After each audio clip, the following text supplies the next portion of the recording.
people have a right to decide who governs them, how they are governed, and by whom.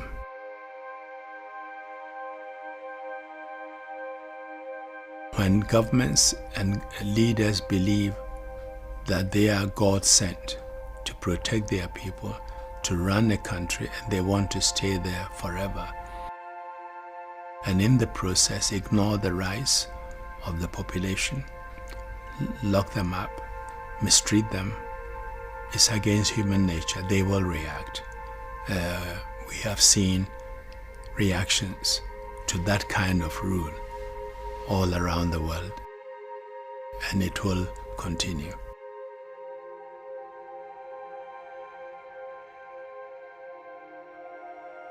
When you consider the Universal Declaration of Human Rights, it's a wonderful document. The question is, do we implement them? Do we live by them? Not entirely. But I'm not disillusioned. It will take time to fully embrace and implement it, so we have to be prepared to wake up every morning, every day, ready to fight for human rights.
Excellencies, ladies and gentlemen, and dear colleagues and friends, it's a great privilege and an honor for me to welcome you today for this two-day online conference on COVID-19 and democracy in East Africa. I would like to thank the Society for International Development for co-organizing this important event together with the Kofi Annan Foundation. Allow me to extend my thanks to the United Nations Democracy Fund for their generous support, without which this conference would not have been possible. The COVID-19 pandemic is the defining crisis of our time. More than 1.2 million people have died around the world, but many, many more have been affected economically, socially, and health-wise, and politically by this pandemic. The International Labour Organization estimates that the equivalent of 500 million jobs have been lost. The World Bank estimates that an additional 150 million people around the world may have slipped into extreme poverty by 2021 due to the pandemic's impact on the economy. The pandemic has also had significant impact on politics and democracy. As the Foundation and its allies warned, in the midst of the first wave, many governments across the world have exploited, abused the pandemic to justify delaying elections indefinitely, silencing the media, opposition groups, and civil society, and worse, undermining democratic institutions. According to Freedom House, the condition of democracy and human rights has grown worse in 80 countries since the coronavirus outbreak. But the crisis of democracy started long before the pandemic. The year 2020 marked the 14th year of consecutive decline in freedom. But the COVID-19 pandemic has accelerated and exacerbated the threats to essential pillars of democracy, namely legitimate and peaceful elections, check against abuses of power, free media and expression, transparency and accountability, and the protection of vulnerable groups. The threats to democracy are magnified by the manipulation and mobilization of populations through digital media, which is facilitating the spread of disinformation and hate speech. As the pandemic continues to spread, it is important that we understand these alarming dynamics and explore how democratic and electoral processes can be safeguarded in times of this health crisis. Let's not forget the wise words of Kofi Annan, who repeatedly reminded us that, I quote, "Democracy remains the system most conducive to peace and security, inclusive development, and the respect for human rights." End of quote. Ladies and gentlemen, today we have come together to reflect on East Africa's democracy in the context of the pandemic and how they can bounce back from the pandemic. Several countries in East Africa have recently faced or are facing imminent elections, creating new challenges whose impact will be felt for the years to come. But the COVID-19 crisis also presents important opportunities for democratic development in the region. Over the course of today and tomorrow, we will therefore look at a number of critical issues around strengthening electoral integrity and democratic governance, including youth participation in political processes and elections, digital technologies and social media, and the role of civil society organizations, political parties, and the judiciary. I know that many of our distinguished speakers have been working on these and related issues for many years. I would like to thank all of you for your participation and for providing us with this opportunity to learn from your experience and best practices. Again, Kofi Annan once said, "In the face of growing cynicism towards democracy, we must not yield, but on the contrary, defend and champion the values and virtues of democracy." Your leadership, action, and vision will play an important role in our current efforts to build, restore, and strengthen democracy. Again, thank you very much for joining us, and I wish you all a very fruitful conference.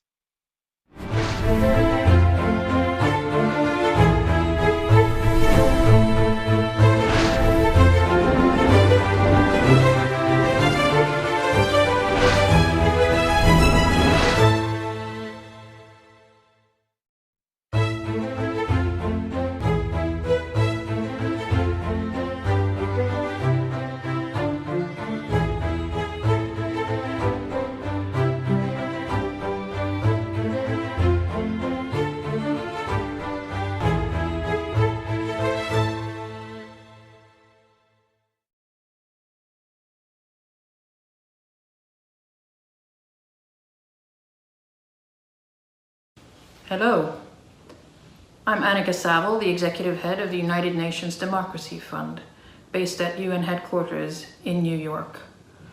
I am so happy that we at the UN Democracy Fund are able to support the Kofi Annan Foundation in organizing today's conference, which is even more important given the very real challenges that are added to our already pre-existing conditions in the world of democracy support.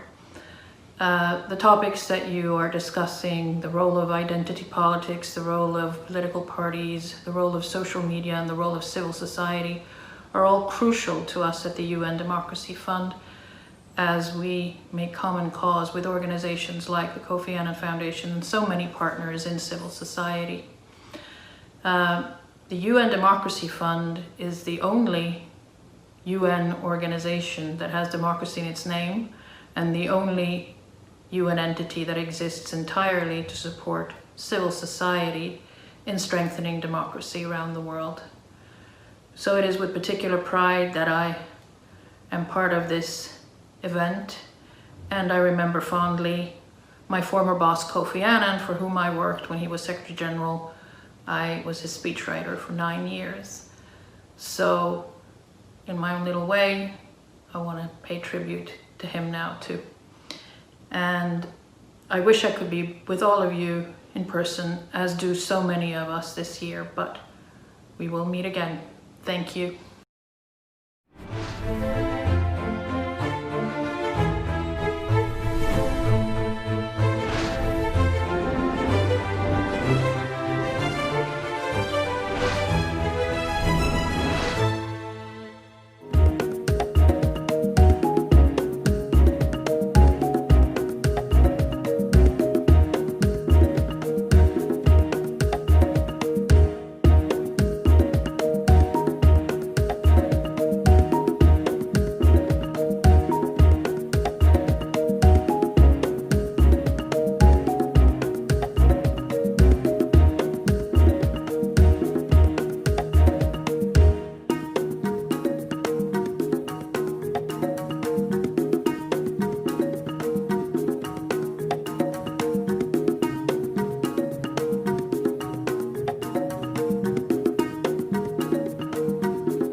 We are gathered here today and tomorrow to reflect on the state of democracy in East Africa in the context of COVID-19 pandemic, which is ravaging the world. Africa must suffer from fewer deaths, no doubt thanks to the quick responses of our governments and the youth of our population. But we still suffer more from its economic and social effects in the months and years to come. The pandemic is not just a health or a socioeconomic crisis. It is also a political crisis, and it is testing the authority and legitimacy of leaders across the world, on the continent and in the East African region. So as we navigate the complexities of COVID, I urge us to ensure that we do not allow the integrity of our electoral processes to be weakened by the pandemic. I'm not a diplomat, so you will have to excuse my blunt remarks today. I will not sugarcoat the realities we are seeing unfolding in the region. Governments in many parts of our continent and within the East African region in particular are using COVID as a scapegoat and an excuse to influence elections and shift the balance of power in their favor. COVID is enabling repressive responses to challenges to the status quo. This is very dangerous, and we must guard against the shrinking of freedom of speech, whether it be the freedom of individual expression, that of political parties, civil society organizations, or the media. It is no secret that incumbents are hijacking public health protocols and mandates to make it difficult for voices of opposition to be heard and engage on equal footing in the campaigning process. There have been questionable restrictions of movement and limitations on gathering, as well as postponement of elections, which have been harmful to the democratic process. We must think and act more creatively and fairly to ensure that there are safe and healthy ways for all our politicians and citizens to meaningfully participate in elections. Questionable electoral results should be able to be challenged in court, even virtually if needs be. Impartial observers must still be allowed to monitor polling stations in COVID-compliant ways. Political gatherings that are open air and physically distant should be allowed to take place. I'd like also to call for peace. On the streets of Tanzania earlier this month, we have seen peaceful protests being met with violence resulting in hospitalization and arrests. Threats of targeted violence have been no stranger in Uganda, Kenya, and Rwanda as well.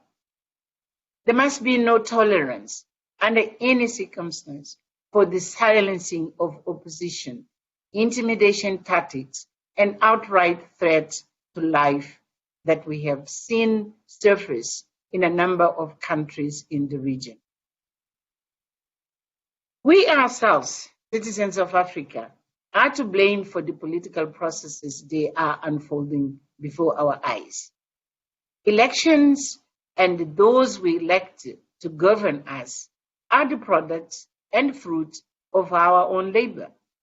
We therefore get the quality of elections and leaders we deserve. Identity politics have no place in elections. As citizens, we need to be more responsible in our choices. We need to choose our leaders based on the strength of their policies and potential impact of their agendas to change our lives for the better. Civil society, academics, political scientists need to produce strategies to lead us to change our status quo. We need accountability systems to ensure the electorate are educated and have a voice, and that they hold the politicians to account. COVID presents many challenges, but also many opportunities. By forcing us to become more virtual, for example, social media has opened up spaces for candidates to engage with voters in more direct and immediate ways compared to traditional forms of campaigns, such as in-person rallies, costly physical advertising, and the traditional media. That said, there are worrying developments within Africa's social media landscape, specifically regarding the impact of restrictions on social media and free press on democratic accountability and advocacy.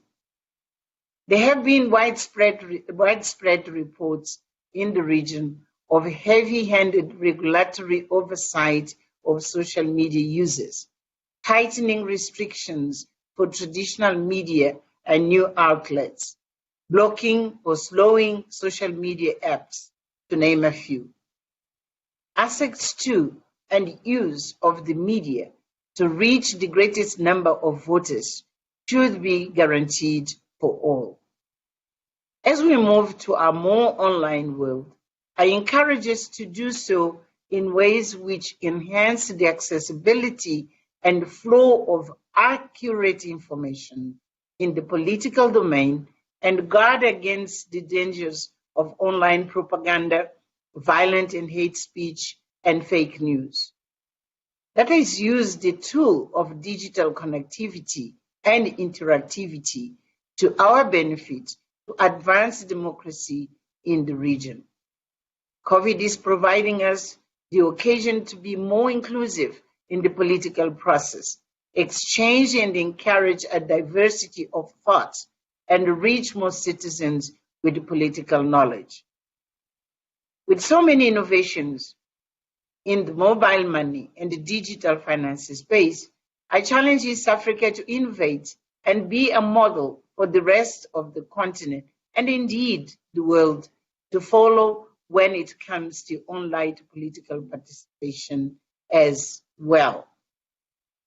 As Uganda prepares for its own upcoming presidential elections in 2021 and Kenya in 2022, containment measures to curb the impact of the COVID-19 pandemic should be centered around upholding the democratic processes and taking a little toll as possible on political life.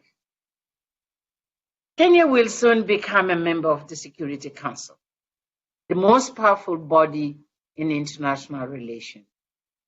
I call on Kenya to use its position not just to speak for Africa, but also to advocate for more inclusive democratic governance globally in the interest of peace and security for all.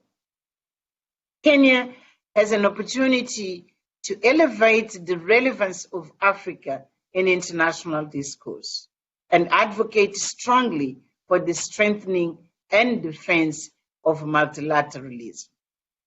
Effective multilateralism serves the interests of the global family and is desperately needed to redress the inequities and imbalances exposed by COVID-19, especially here on the continent. The growing threats to multilateralism, democracy, and human rights have to be challenged loud and clear from the grassroots to the halls of the United Nations. If you are here at this conference, it means you have a fair degree of freedom and power. Use that influence to redesign stronger democratic institutions and electoral processes that benefit us today as well as the generations of tomorrow. I thank you.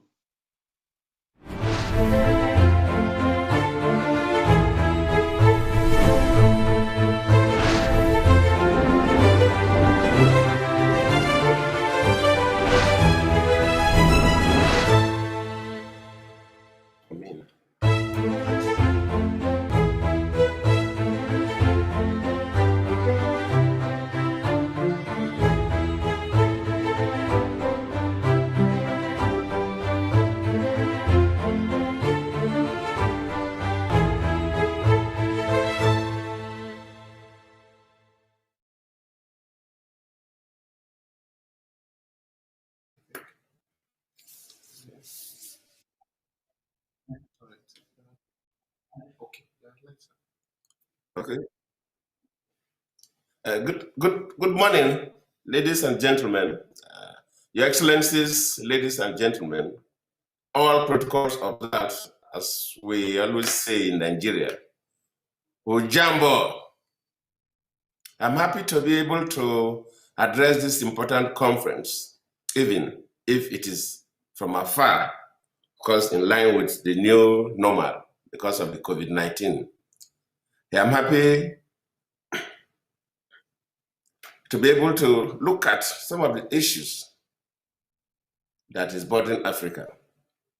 I was looking forward to coming back to Kenya for this occasion, but the pandemic got in the way. I cannot complain. However, I have not been hurt by the pandemic as much as most Africans whose health and livelihood are taking a beating. I realize that this beautiful region of East Africa is especially hard hit given the importance of your tourism sector to the economy. It is natural that people look to their health and to their wallets first, but they must not lose sight of the pandemic's impact on their politics either. COVID-19 has been bad for our democratic health as well. This conference is something of a checkup and hopefully will offer some ideas in terms of treatment. Why does that matter? Because whether it's flaws, democracy is the best bet we have to ensure that Africa's future will be better than its recent past. The vast majority of academic studies demonstrates emphatically that democracy yields better economies, better health for its citizens, and better respect for human rights. It is not coincident that the countries with the best human development index scores are all democracies, with probably Singapore as an exception, while the worst performers are not.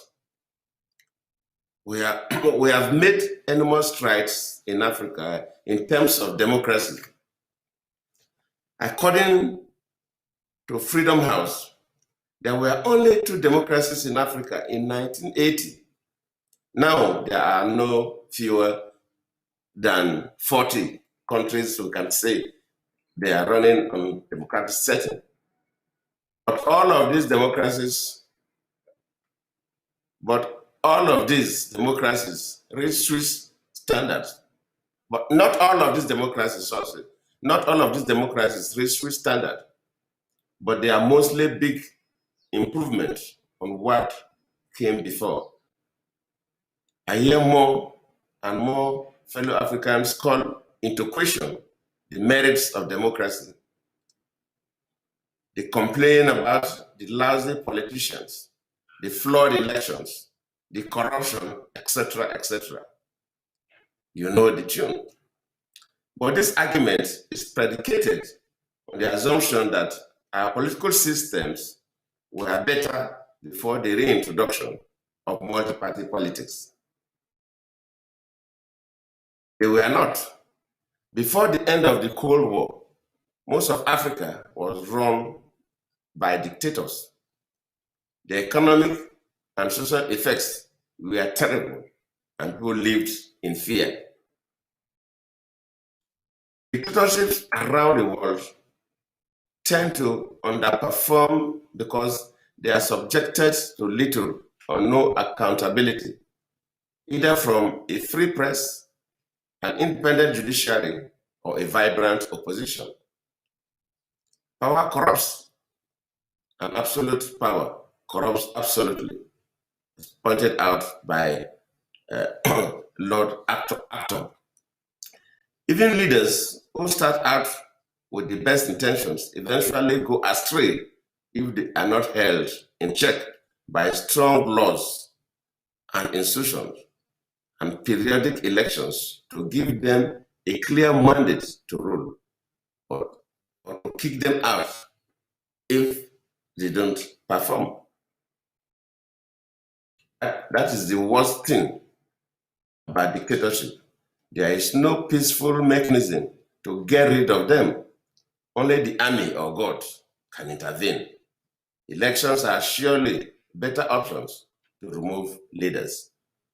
Democracy is fundamentally a competitive system, and competition keeps people, even politicians, on their toes. They are meant to be in power to serve their people and their countries, not themselves. Some of our historic leaders argue that democracy is not African. No matter how they look at it, we can also say that the modern religions we embrace and even die for today are not Africans. If democracy itself is still a challenge in many countries, the aspiration to democracy has taken root, especially among our youth. Today, more than 2/3 of Africans regularly tell Afrobarometer that democracy is what they want. But they are not satisfied with the democratic system they have. But who is? Just ask our American friends these days. From Washington to Abuja to Nairobi, democracy is always a work in progress. Everywhere. Each generation has to address the challenges left by its elders. After taking stock of the situation today, this conference will raise a number of key issues facing our democracies, such as the role of political parties, the independence of the election management bodies, identity politics, the use and abuse of social media, the financing of our elections, youth inclusion, or the role of the international community, the judiciary, or indeed the civil society. Just like democracy itself, this conference is a conversation about our democratic systems, a conversation about ourselves, a conversation about the kind of countries we want to bequeath our children. I'm happy to be able to support this conference as part of my commitment to democracy in Africa and to honor the memory of Kofi Annan, whose principled service-oriented leadership should be a role model for all aspiring leaders. I thank you all. Henry.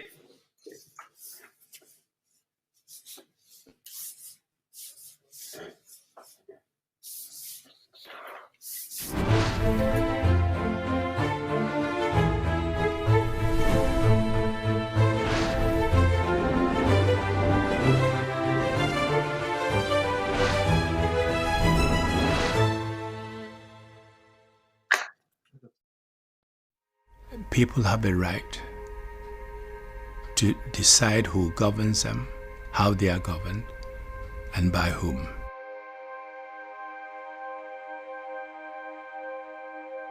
When governments and leaders believe that they are God sent to protect their people, to run a country, and they want to stay there forever, and in the process ignore the rights of the population, lock them up, mistreat them, it's against human nature. They will react. We have seen reactions to that kind of rule all around the world, and it will continue.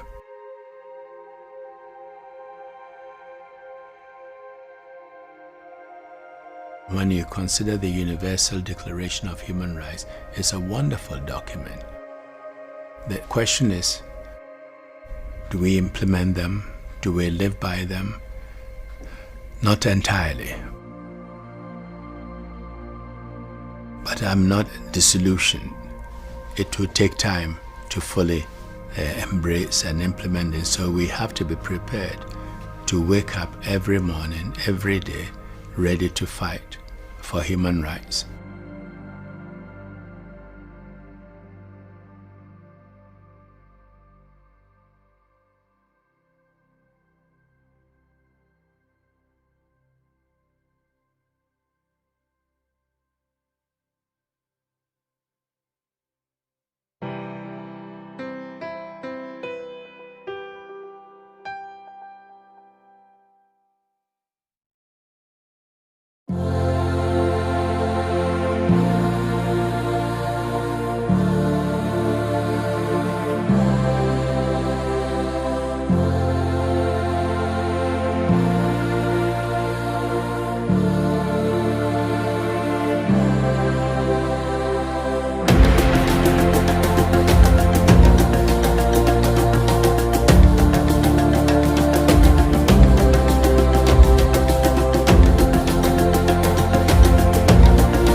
Welcome to our audience online for this webinar session on the state of democracy in East Africa today, as part of the overall Kofi Annan conference that's taking place over 2 days. I am Comfort, Program Director at the National Crisis Group. I'm speaking to you today from Nairobi, Kenya. I'd like to introduce you to our two, Ms. Fatma Karume, who is from Tanzania, and she's former head of IMA Advocates. She's a head of advocates and also former president of the Tanganyika Law Society, and also to Professor Nicholas Cheeseman from the University in the UK. In fact, and the entire conference could not be more timely taking place.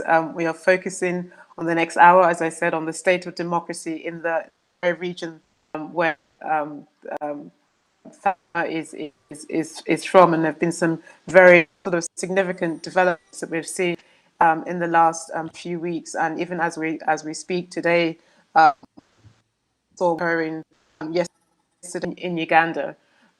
So we've got an hour to discuss the state of democracy in East Africa. I've got some important house rules and points for our audience online. Please do share your thoughts and continue the conversation on social media, be using the conference hashtag. There's also a survey poll designed by the organizers. They would appreciate participating in that poll. This will be an interactive dialogue between the two speakers and myself, covering Kenya and Tanzania and the wider region as well, given the worrying and concerns that we've seen in recent weeks and even over the last few years as well. While I'll certainly be fielding some questions from speakers, going to sort of interact with themselves and ask each other questions, probe each other on their views as well. And I will also be to provide solution-orientated conclusions, including their thoughts on the way forward. So Fatima, Nick, to you. This is really a tiny moment covering to be convening this developments, as I said, it's unfolding right now. Uganda indicate what we're hearing from Uganda, particularly, is including gunshots from protests following the police arrest of Bobby Wine, the presidential candidate. You've both seen the latest news coming out from there. We also the news. We witnessed the point of democratization in Tanzania, and as the conference notes, all the countries in the region, have transitioned to some form of multi-party democracy. Polls show high level dissatisfaction with democratization in the.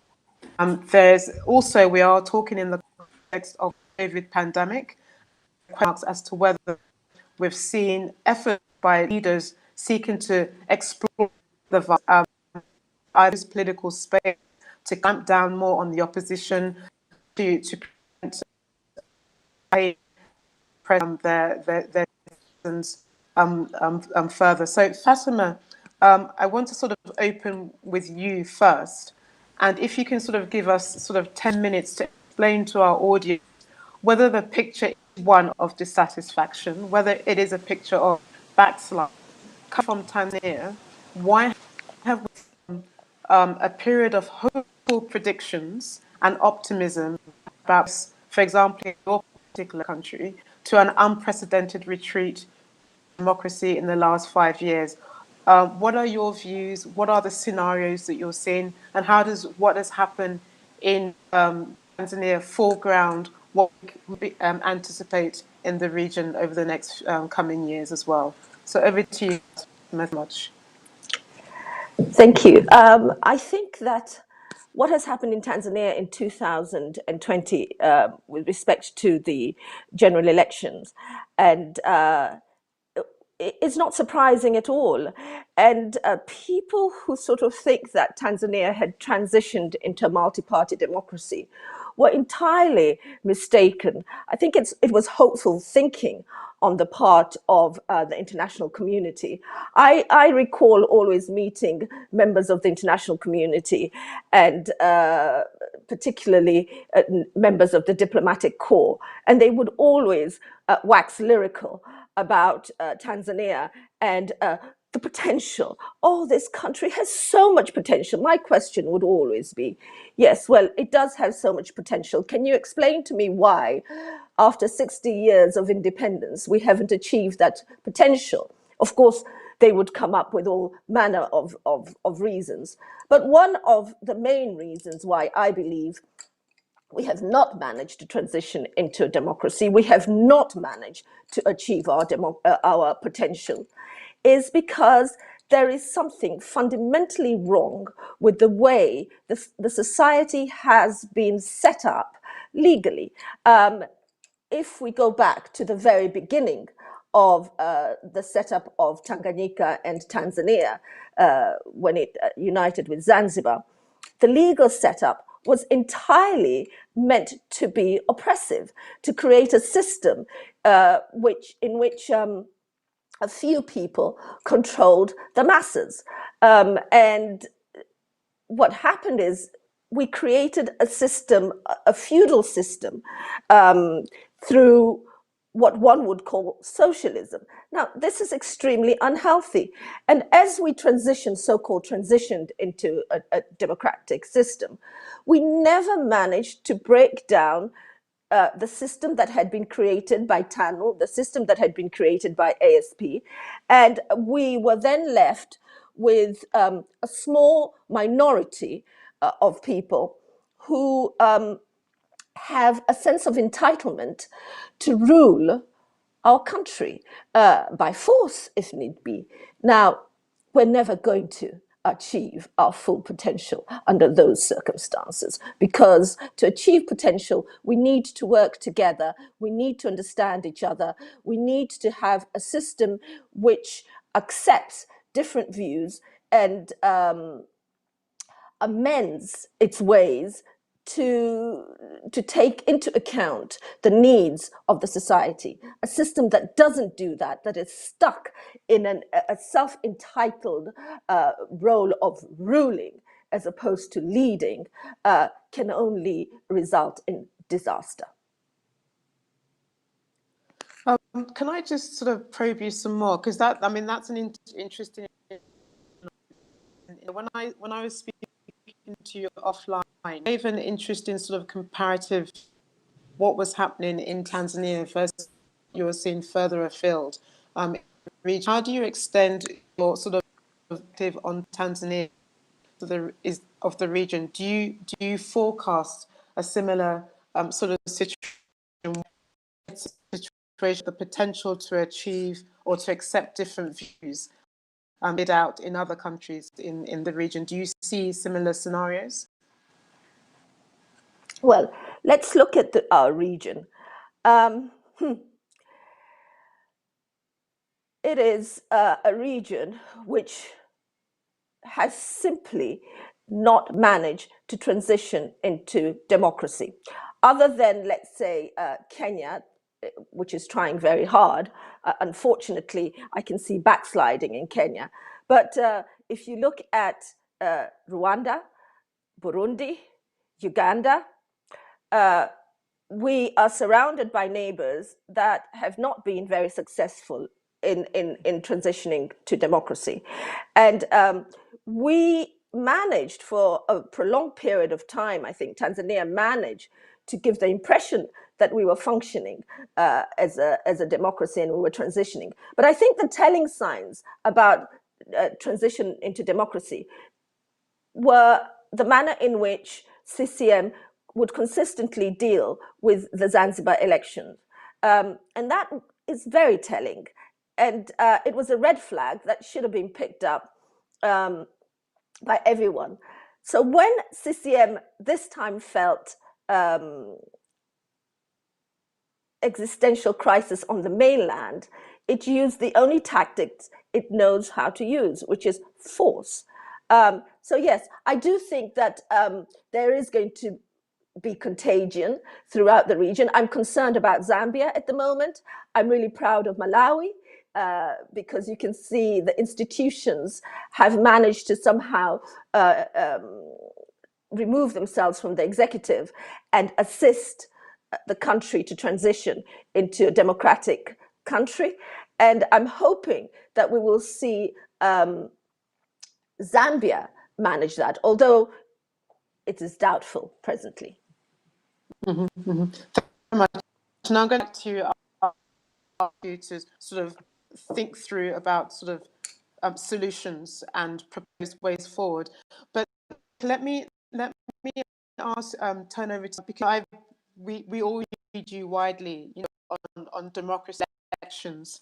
Recently, I saw an interesting sort of article by you about how technology democracy is helping authoritarians and how sort of that has become another useful armory of leaders to sort of secure victory as well. So concerning elections we've seen on the continent this year, and you sort of predict also into next year that all the results will result in victories for incumbent and not for the opposition.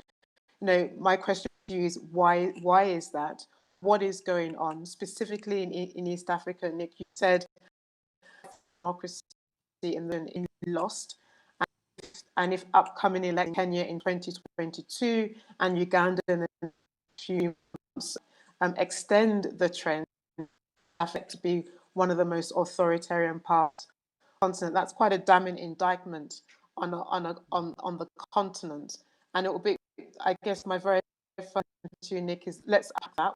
What are those trends you're referring to for the benefit of our audience? And because, as I said, that is quite a worrying sort of forecast for the region. Thank Absolutely. you. I think thanks so much. It was great to be here with you too. It's an honor. I think one of the things we've seen that really worries me in the last 10 years is we've kind of seen the growing criminalization of any form of opposition in countries like Tanzania. I mean, we're talking today after an election in Tanzania where I think 150 opposition leaders and activists were arrested. We're talking while there were street protests in Uganda with footage being shared online of people with arms out of their official government uniforms, apparently firing on protesters who were campaigning against the arrest of the opposition candidate. These are countries in which effectively to be an opposition candidate in which you are constantly harassed and arrested.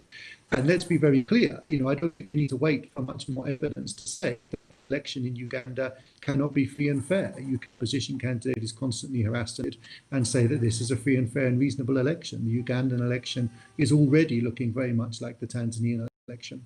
So I think we then need to ask, what's happened? And my sense is that we've seen a significant shift over perhaps the last 10 to 15 years. If you look at the sort of data, you look basically East Africa, Southern Africa, Central Africa, all roughly the same when it comes to the quality of democracy in the early 1990s, at least to the kinds of people who do the kind of ratings of democracy around the world. Ever since there's a discrepancy.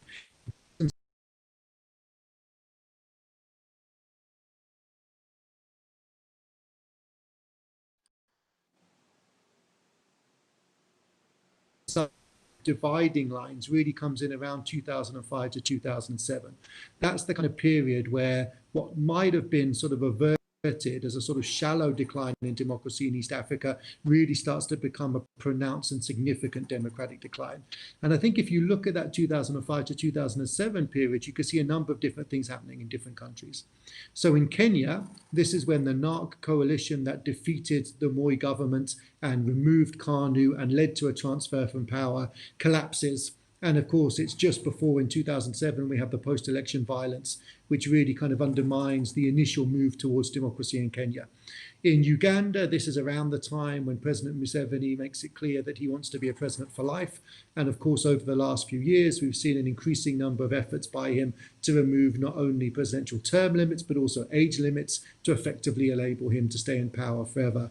In Burundi, this is around about the time that we start to see the initial promise of the kind of peace process and the power sharing government that came out of the peace process start to collapse as the president basically, refuses to effectively live up to the spirit as well as the letter of the constitution. And we see the kind of collapse of democracy in Burundi also around a battle of the president to get a third term. Then, of course, in Tanzania, we see an increasingly competitive political system, as Fatma says, under extremely coercive authoritarian rules. And then all of a sudden we see President Magufuli come in and reverse that and basically once again kind of criminalize dissent.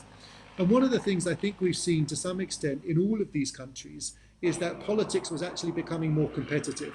Not necessarily because they were fully democratic, not necessarily because the governments wanted it to be that way, but we started to see really close elections. Candidates who were actually starting to win 30-40% of the vote in opposition.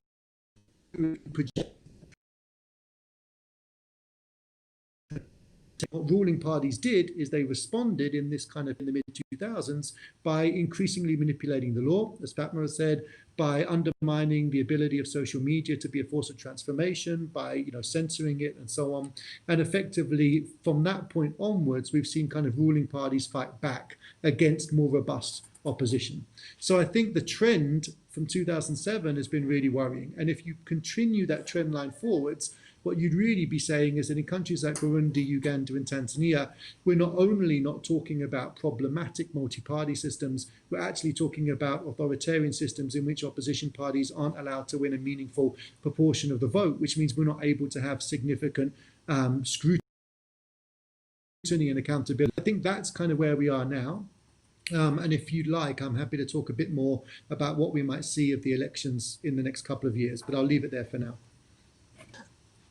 Yeah, actually, one of the questions I want to ask you was because again, packing the trends based on the observations that you've seen, and I'm really interested in the way you characterize the turning point between 2005 2007.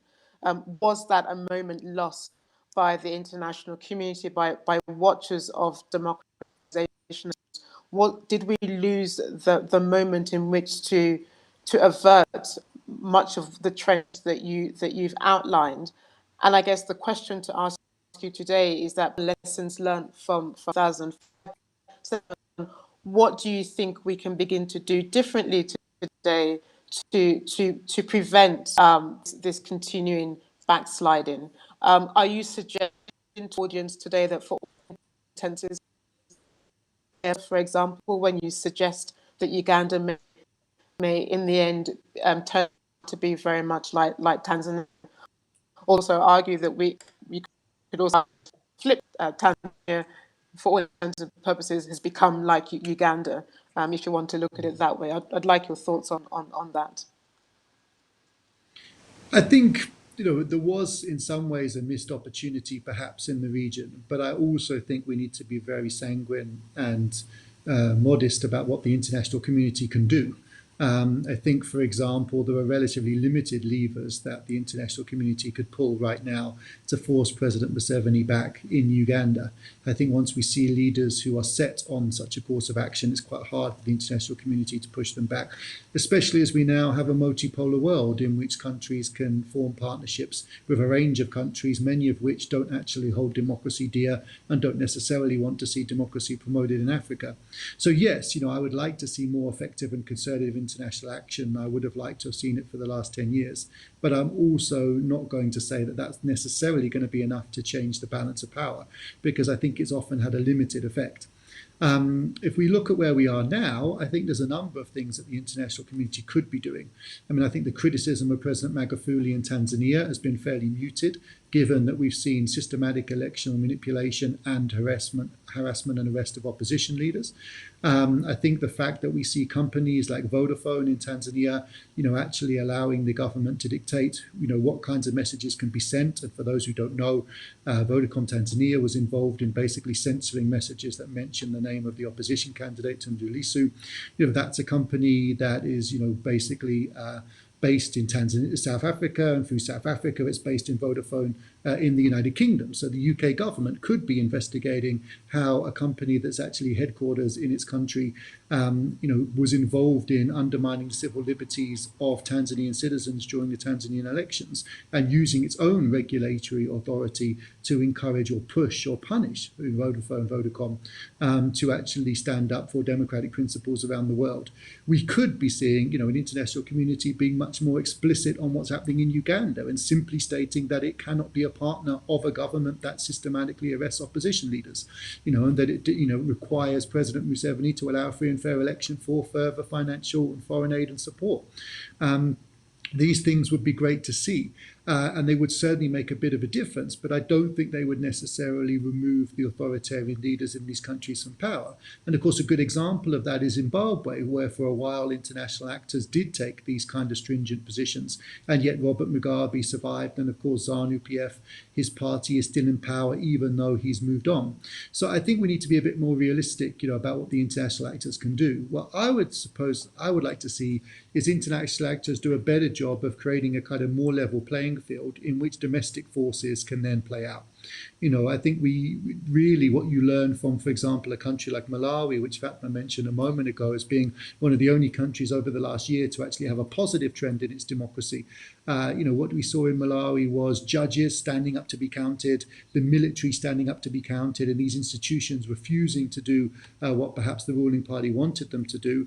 But that was underpinned by millions of Malawians who wanted to vote for change, and a civil society campaign from the sort of flawed elections in 2019 onwards that really tried to maintain the political pressure on the judges, on the military, on the government to actually allow for free and fair elections. And it was that combination of institutions becoming more emboldened, combined with a real sort of desire for change amongst society and really effective campaigning by civil society groups that allowed Malawi to actually make its transition. In the end, actually, without that much international intervention in the 2020 elections, because due to COVID-19 and so on, there weren't even, for example, international election observers.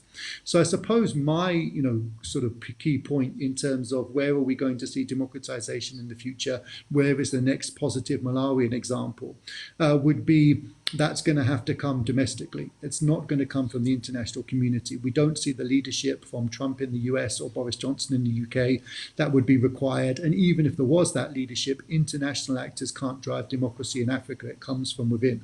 So what we would need to see is those kinds of civil society organizations forming effective coalitions, and that then being able to force the government back in conjunction with concerned international support.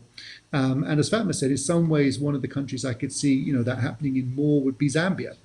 Because I think in Zambia now we have an authoritarian leader, but we also have an effective opposition party that is capable of mobilizing quite a lot of support. And we have, although it's been sort of repressed horribly, the remnants of an effective civil society movement that perhaps could do something similar to what happened in Malawi. But I think those are the kind of factors that we need to be looking for if we want to see evidence of kind of positive trends over the next few years. Nick, thanks. And that's a very nice segue to go to Fatima, because as somebody from within civil society, and given your sort of the work that you've done in the legal sector, particularly on all these issues, there are important lessons Nick has sort of laid down for us, and you pointed to those yourself in relation to Malawi. Forward, based on what we saw in Malawi, can you see kind of like a copycat effect? We always talk about authoritarians copy each other, but can we see a situation where civil society as well can draw from those lessons in Malawi, transport them to other areas? I mean, there are a number of countries that are on the watch list, for example, in terms of how to safeguard democratization, how to prevent those backsliding. I don't need to name them. As in a civil society, as an activist, as a legal person, what are the sort of big takeaways that you think can be replicated elsewhere as you prepare for the elections, whether it's in Zambia where we're concerned, or whether it's in closer neighboring countries in Well, look, It's all well and good to look at this from sort of an academic perspective, which is civil society can do more.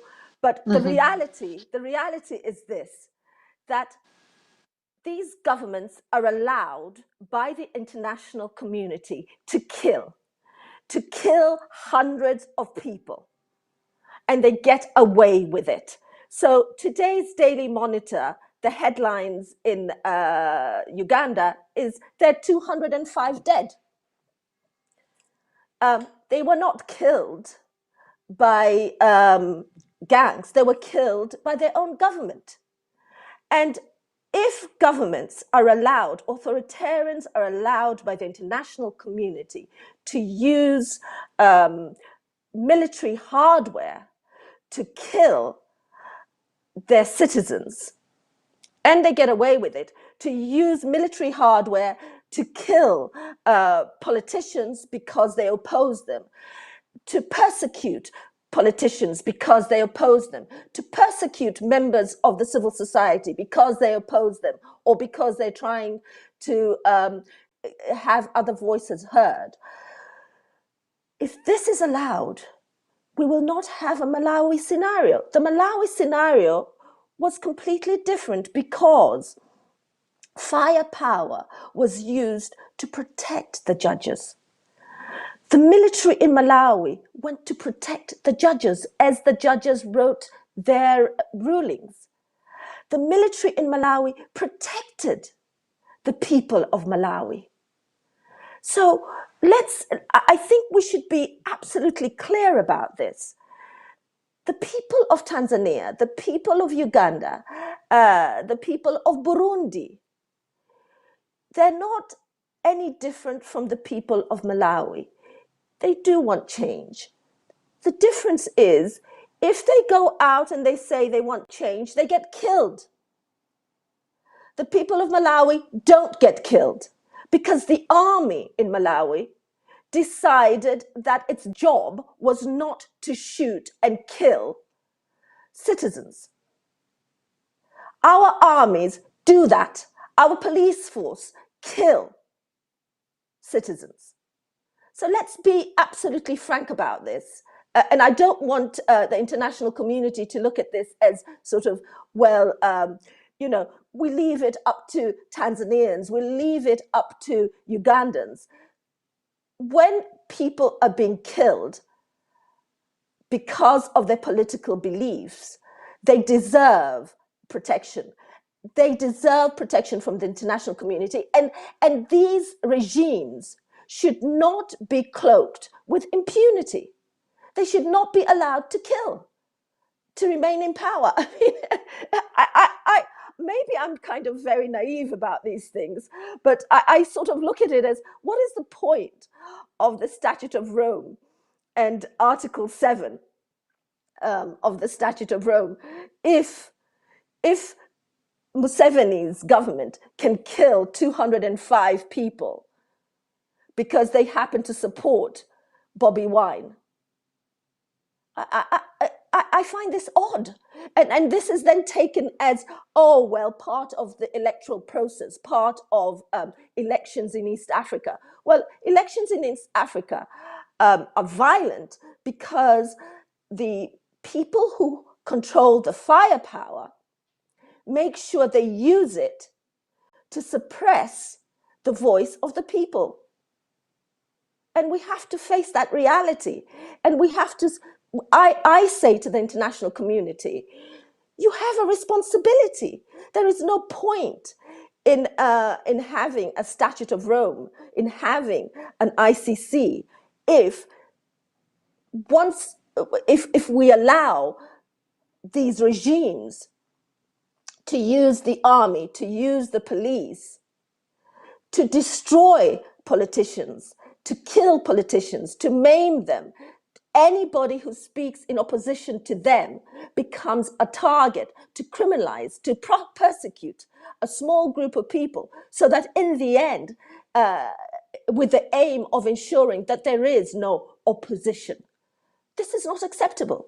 My point has always been, if, let's say, I take the example of the opposition in Tanzania, if these people, the opposition, political opposition, were a small tribe of about 50 or 100, an indigenous tribe, and our government was persecuting this tribe the way it is persecuting this small group of politicians, would the world sit back and say this is acceptable?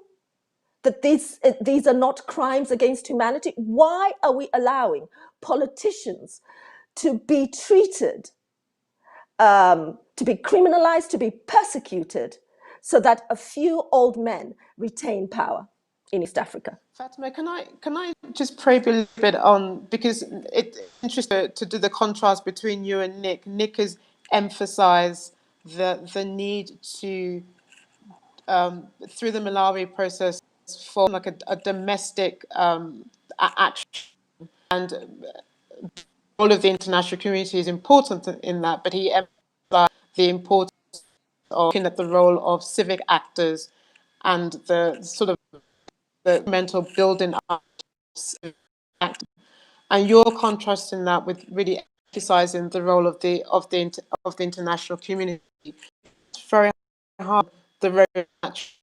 let me just play devil's advocate for a little while. The ICC, for all intents and purposes, has really struggled to have significant impact, and we've seen in the region, develop, very fundamentally strong strategies to undermine the ICC in probing case system. So in a sense, the ICC is sort of lost any leverage that it may have, even in a country like Uganda and anywhere else. So why do you think that the ICC can be an instrument of restraint, or an instrument to deter, when that effort that was tried elsewhere, for example in Kenya, never really worked? Why do you think in a Uganda setting? Well, one, I disagree that it didn't work in Kenya. I think it did work in Kenya, because as a result, we had Ruto and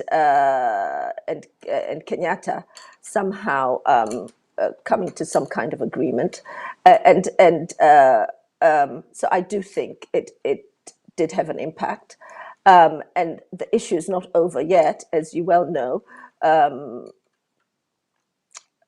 The proceedings have taken another turn at the ICC. But my point is, if I don't think you can compare Uganda, Tanzania to Malawi, when you have the armed forces in our countries ready to kill, prepared to kill, and they're killing. And that's my point. It's all, what do you want civil society to do? Go out and get shot? Is that what is that what they set out to do? Is that what their lot? I mean, when you look at Malawi, as I said, the difference is the armed forces in Malawi did not kill its people. They just didn't do that. So, there's a complete difference. And there's a complete distinction to sort of ask politicians to keep putting themselves out there, to keep being criminalized, to keep being shot for the sake of democracy, whilst the international community sits back and says, this is perfectly acceptable because it's being done to politicians, it's being done during the election period. It's not acceptable. Look, I have personally seen too much pain and too much death and too much persecution of a small group of people, and I can't justify it. I can't justify the ICC sitting back and saying, well, there's nothing we can do. We can't even investigate this because, we have been delegitimized by the very people we want to investigate. It seems to me that it's rather a circulatory argument. Of course, they're going to delegitimize you. They don't want you to investigate them. So, Nick, Fatima has laid out quite a challenge to to have brought into the sort of the prescriptions that I was hearing you lay down, and in a nutshell, her message is leaders, have pushed the boundaries to the point where there are no more boundaries left. They've criminalized what is supposed to be a safe space of sort of have democracy and people get to vote in new leaders. Doesn't see any solutions in the way that you have outlined. Is there anything your side that you sort of begin to think about to help Fatima think solutions, even for a situation like Uganda and Tanzania that you are offering? She doesn't see, she doesn't have the level of optimism that you have, despite what happened in Malawi as well. Sure. I don't think we disagree. I agree that the situation in many former Liberation Party states, and Tanzania, of course, isn't really in that category right now. But the security forces have been overly politicized. But if we look at Rwanda, Uganda, etc., one of the problems is that we don't have an independent, neutral military and security forces that's there to keep the peace. We there have forces that are effectively, in some cases, former rebel forces, governments led by former rebel leaders. And we're really seeing the use of force as a way of sustaining the government. And absolutely, nobody should be asked to go out and lead the opposition or campaign for the opposition when they might be shot with no redress. Absolutely. We agree on that. I suppose what I'm saying is, there are two ways of responding to that. One is to say the international community needs to engage. Now, morally and ethically, I agree.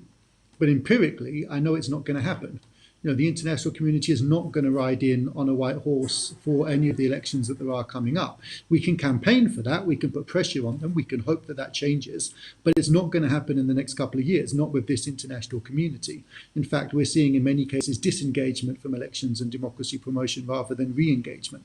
So it's not going to be the case that the international community comes in to, prevent Magufuli or Museveni or whoever else from abusing opposition leaders. It's just not going to happen. I also think it's quite interesting, to think what would it actually involve. Would it actually require, for example, as in Gambia, actually mobilizing forces and threatening to take leaders out by force? That might be what it would actually require in the case of someone who's intransigent like a Museveni and a Magufuli. And again, I'm not sure that the international community is going to be, close to that kind of commitment to democracy anytime soon.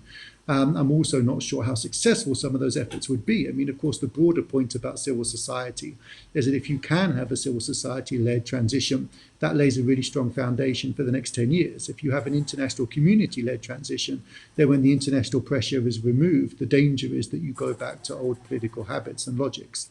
So I completely agree that it's extremely difficult to see a civil society/opposition-led transition in either Tanzania or Uganda. And I agree that the use of force by the ruling party is a tremendous factor, and it's one that differentiates those cases from some of those in which we'd be more optimistic. I guess what I'm saying, though, is that given that the international community simply isn't going to come in and make the kind of difference we might hope it would, where else do we look for? And I think the other thing, the only other place we can look is domestically and at the domestic factors. So, some of the questions we might need to ask are, how did Malawi's military come to a point where it was willing to stand and be independent? How did Malawi's judiciary come to a point where it was willing to stand and be independent? How can we start to build and encourage those sorts of political processes? Now, of course, it's difficult. Museveni and Magufuli are smart. They understand how to manipulate the security forces and the judiciary. All of the clever reforms we would propose, they would try and manipulate or undermine. So this isn't a simple game of us trying to come up with a great strategy and implementing it as if nobody else is operating. Every time we do something good, they would try and undermine it in ways that would make it more difficult to have democratization. But I guess what I'm saying is, given that I really don't see the international community coming in an effective way, I think one of the things that we will need to face is that unless it comes domestically, it's not going to come. That's not to say civil society, is responsible or must do more. It's just to state the simple fact of where we are right now in the world. And I think the other thing to keep in mind is, we're not just talking about one government that's doing it. So it's not just the case that we'd be asking the international community to sort out Tanzania. We're also going to have to ask them to sort out Guinea, to sort out Uganda, to sort out potentially Zambia, not to mention Cameroon, Central African Republic, South Sudan. I just think, again, there simply isn't the will or the energy or the leadership within the international community right now to do that. Now, I completely agree that that might be something we want to build towards and campaign for over the next few years, but I think we have to be aware that that's not going to come for quite a while. And given that it's not going to come for quite a while, we can't sit around and wait for it. We have to look for other solutions, and those solutions will have to be domestic. We've got 15 minutes left, and I want to sort of unpack what you both mean by the international community. Their layers, and we haven't talked about international regional community, and I'm here talking about the Africa, for example, which has laid out a host of sort of decisions, resolutions, it's crafted frameworks, the governance democracy framework, and it's got an elections dispute resolution body as well. It's got a mediation body as well. Where do you see the role of the Africa Union, or even the sub-regional body? I'll leave aside my own opinion for the moment, but curious to understand from you whether you see the potential for the African Union that, as I said, has crafted a number of decisions around governance and democratization. And do you see a role for the EAC, or is that redundant? Does it have no scope? Can it play any role, given that it's an intergovernmental body as well? Fatima, why don't I throw that question to you, because this is the these two institutions. Okay, so we have within East Africa, we have the AU, then we have the East African Community, and we also have SADC. Following the elections in Tanzania, all of these three institutions were quite happy to declare the elections as free and fair. So I don't think we have much hope in these institutions. They seem to be talk shops headed by political appointees, and the political appointees are appointed by the very people who we are complaining about. So it's very easy. I'll give you an example. During election period, Magufuli invited Museveni to Tanzania, and Museveni was happy to come and support Magufuli. And he also invited the president of Burundi, who was also happy to come and support Magufuli during the election period. So you can see that it's a group that wants to keep power within its grip. And this is a group that talks and confides with one another. And they appoint people to these regional bodies, and they're quite happy to assist each other. I just want to, Nick, I just want to talk a little bit about the Zimbabwe experience. I think the problem with Zimbabwe, and my view, is that despite the international community, what happened, the efforts of the international community with ZANU-PF and Zimbabwe, South Africa was a big supporter of Zimbabwe and ZANU-PF. The ANC felt that it had to pay back the hosting that it had from ZANU-PF during the apartheid era, and the support that it had from ZANU-PF during the apartheid era. And it opened up its borders to Zimbabweans. And you can see now that South Africa is having internal social problems because of the immigration issue. But that was a big assistance, a huge assistance to ZANU-PF. And so the international community may have said, sanctioned ZANU-PF, but its neighbor, its biggest economic neighbor, did not and assisted ZANU-PF. And that's why ZANU-PF, I think, survived to date. Are you throwing? Are you asking Nick to respond? Nick to respond to that. I think Fatima wants you to. No, well, I think that's right. I mean, South Africa essentially acted as a mediator and blocked some of the things that perhaps the international community would have done. And of course, Mbeki pursued quiet diplomacy, which led to a power sharing deal, which allowed Mugabe to stay in power and then reassert control. So I don't disagree with any of that. But again, I guess I would come back to, can we hope for that to be different in other countries? You know, Fatma's just given us a great explanation of the problem within the East African community, which is, you know, the East African community is not going to stand up for democracy when it doesn't have a single democratic leader inside it.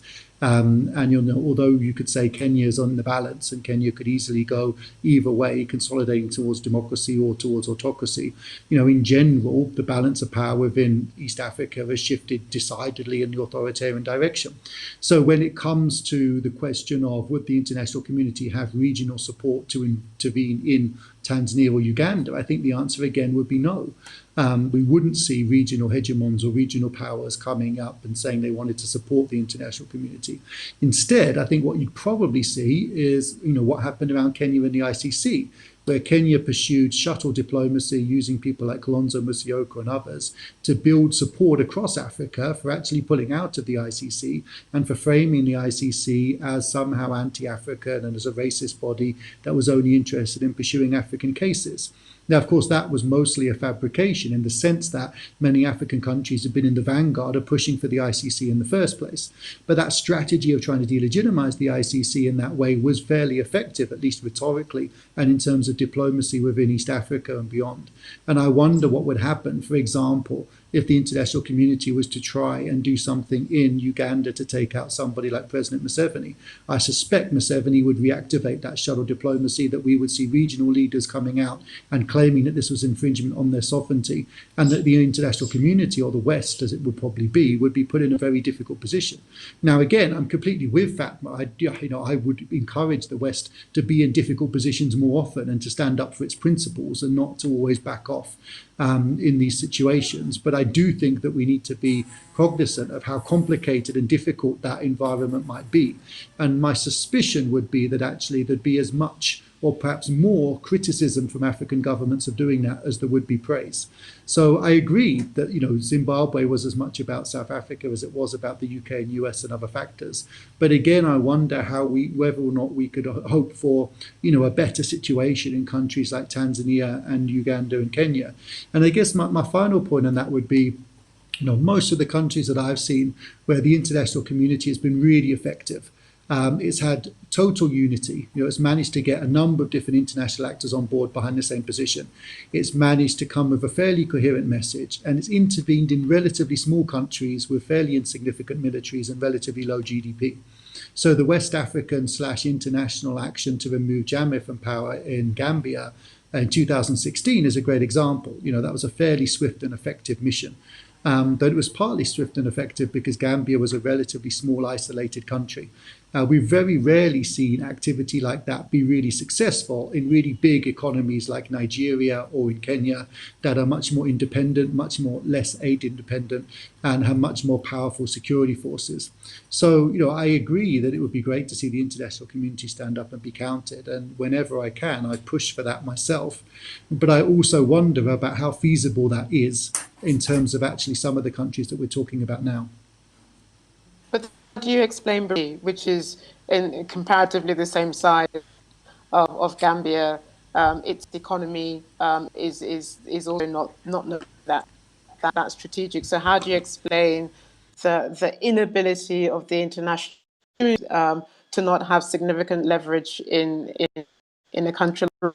You mentioned Nigeria, 2015, a coalition of national, regional, and international pressure worked in concert, I think, to avert what could have been a very difficult outcome there. So I just want to do that contrast. But how do you explain Burundi versus Gambia, for example? Because you raised it, I'll put that. Yeah. Well, I think there's a couple of things. I mean, I think the international community is much more likely to intervene when it can demonstrate that the opposition has won the election and it believes the opposition is credible and it can work with it. And obviously, it built into that is a self-interested component that we want to see an opposition we believe we can work with productively. Now, in Gambia, you had a reformist opposition led by Adama Barrow, a new opposition coalition that looked like it was going to reform Gambia in all sorts of ways that might be productive, both internationally and domestically. And we also, of course, had the actual result being announced, and then Jammeh basically challenging the result. So a bit like Bagba and Cote d'Ivoire, you had very clear evidence that the opposition actually won, and this was a power grab, a bit more like the United States and Donald Trump right now. Whereas Burundi, I think it's often been a more complicated scenario. I mean, if we take the case of the third term, this was a third term that was clearly illegitimate and clearly unconstitutional. But as I understand it, the president effectively put pressure on the Supreme Court and blackmailed and threatened judges to the point where they would actually come in and say it was okay. Then the international community is in a slightly more difficult position, because it would actually be second guessing the judicial body of the country and saying that they didn't really make the decision that they wanted to make.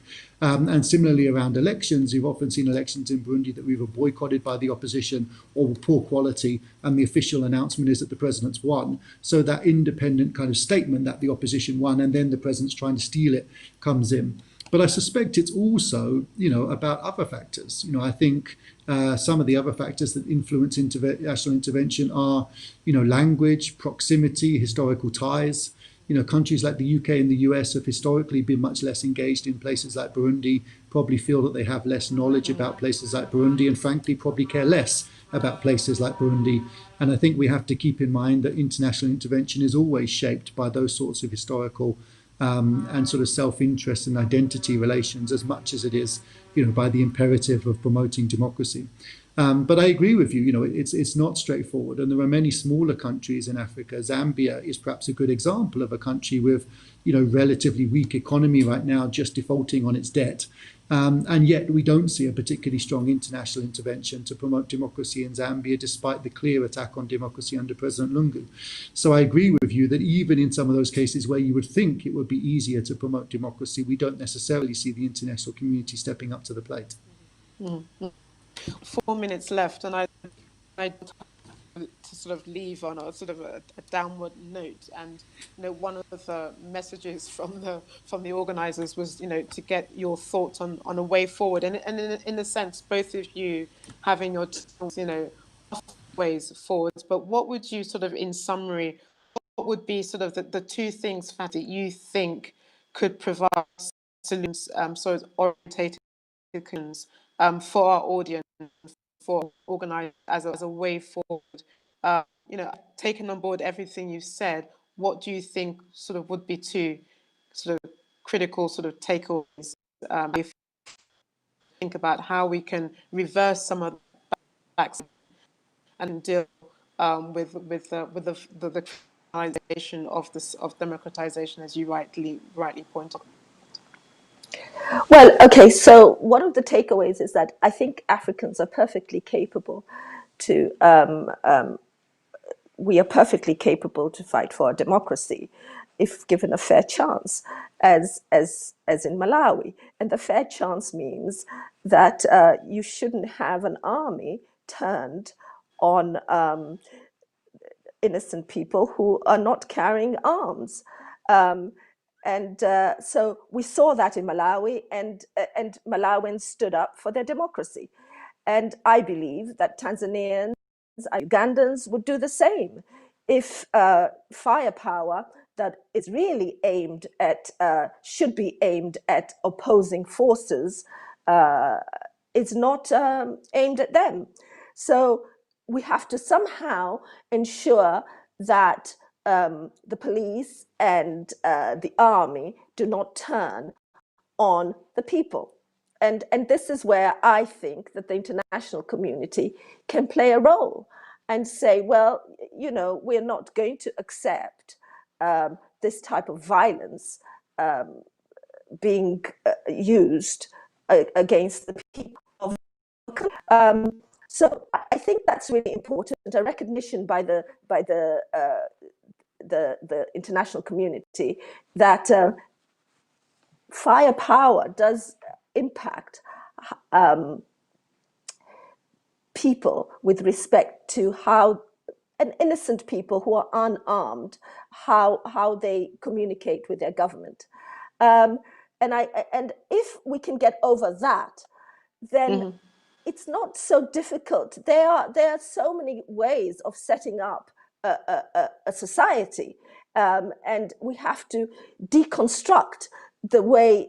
In the case of Tanzania, we have to deconstruct the way Tanzania has been set up legally, and return power through the law back to the people.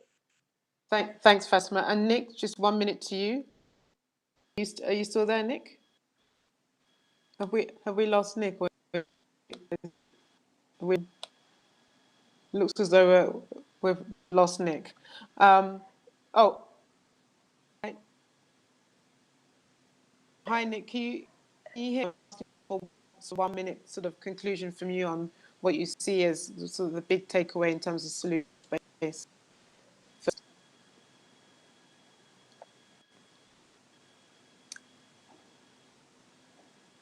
Is it responding?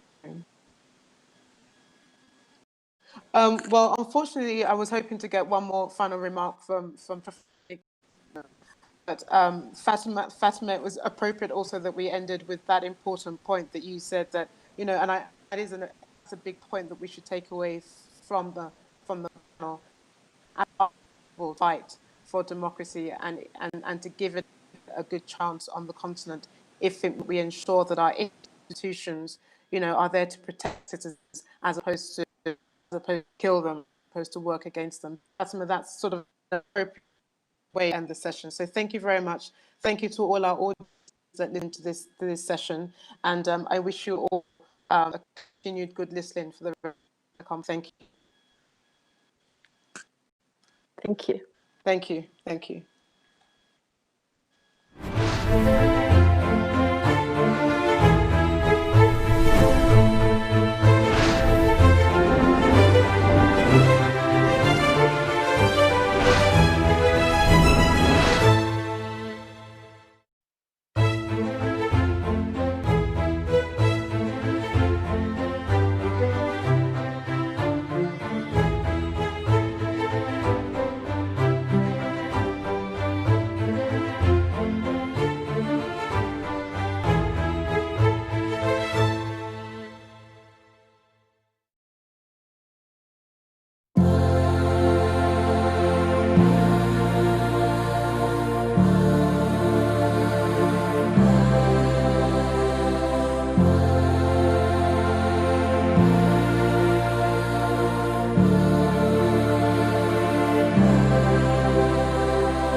Good morning, good afternoon.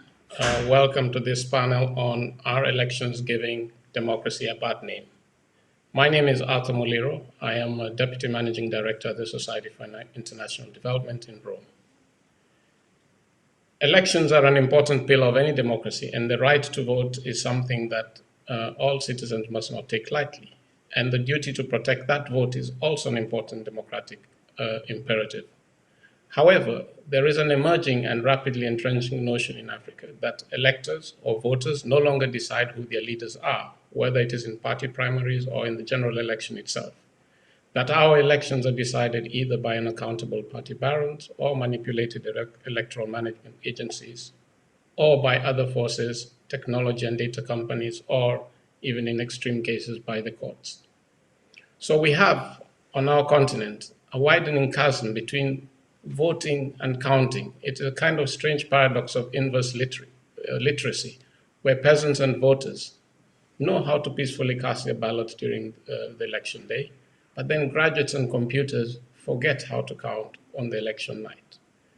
There is an urgency in changing this perception and to be able to reclaim and reaffirm public faith in electoral politics. Because what is happening as people begin to see that elections are not being able to deliver what they, in their own viewpoints, believe should be the outcome, are choosing to vote with their feet, not necessarily participating in the democratic process. Today we have a panel of two very distinguished individuals. We have Dr. Seema Shah, who is an expert on election integrity with the African Center for Governance in Nairobi, Kenya. And she has had experience with the Kenyan elections in 2013 and 2017. And she will be sharing with us her insights on what she has learned from that experience and how this could be used to improve the performance of future elections in our countries. The second panelist is somebody whose face might have been very familiar on our TV screens in recent weeks and months. Mr. Tundu Lissu, Vice Chair of the Chadema Party in Tanzania and presidential candidate in the just concluded 2020 general elections in Tanzania, where he conceded to the current president, John Pombe Magufuli, who swore himself in on this government a few weeks ago. So I'd like us to start off the conversation. Dr. Shah, perhaps if you could just share with us your own journey in this process and where you're coming from and what you have seen in terms of the election management process and how we can build on that. So when I was thinking about how to answer the question that has been posed to this panel, do elections give democracy a bad name? I thought it would be useful to start just by grounding us in what we mean by electoral integrity and elections, and then look at what we've been seeing recently in the region, and then ending with some ideas about how to move forward. So an election is at its core, regardless of how it's structured, a mechanism through which people can speak, be heard, and affect change. But the way an election is set up and carried out has a direct bearing on who can speak, whose voices are actually heard in a meaningful way, and whose voices have the power to motivate change. As we know from elections all over the world, this can differ widely, live up to our expectations as this vehicle through which all people can speak.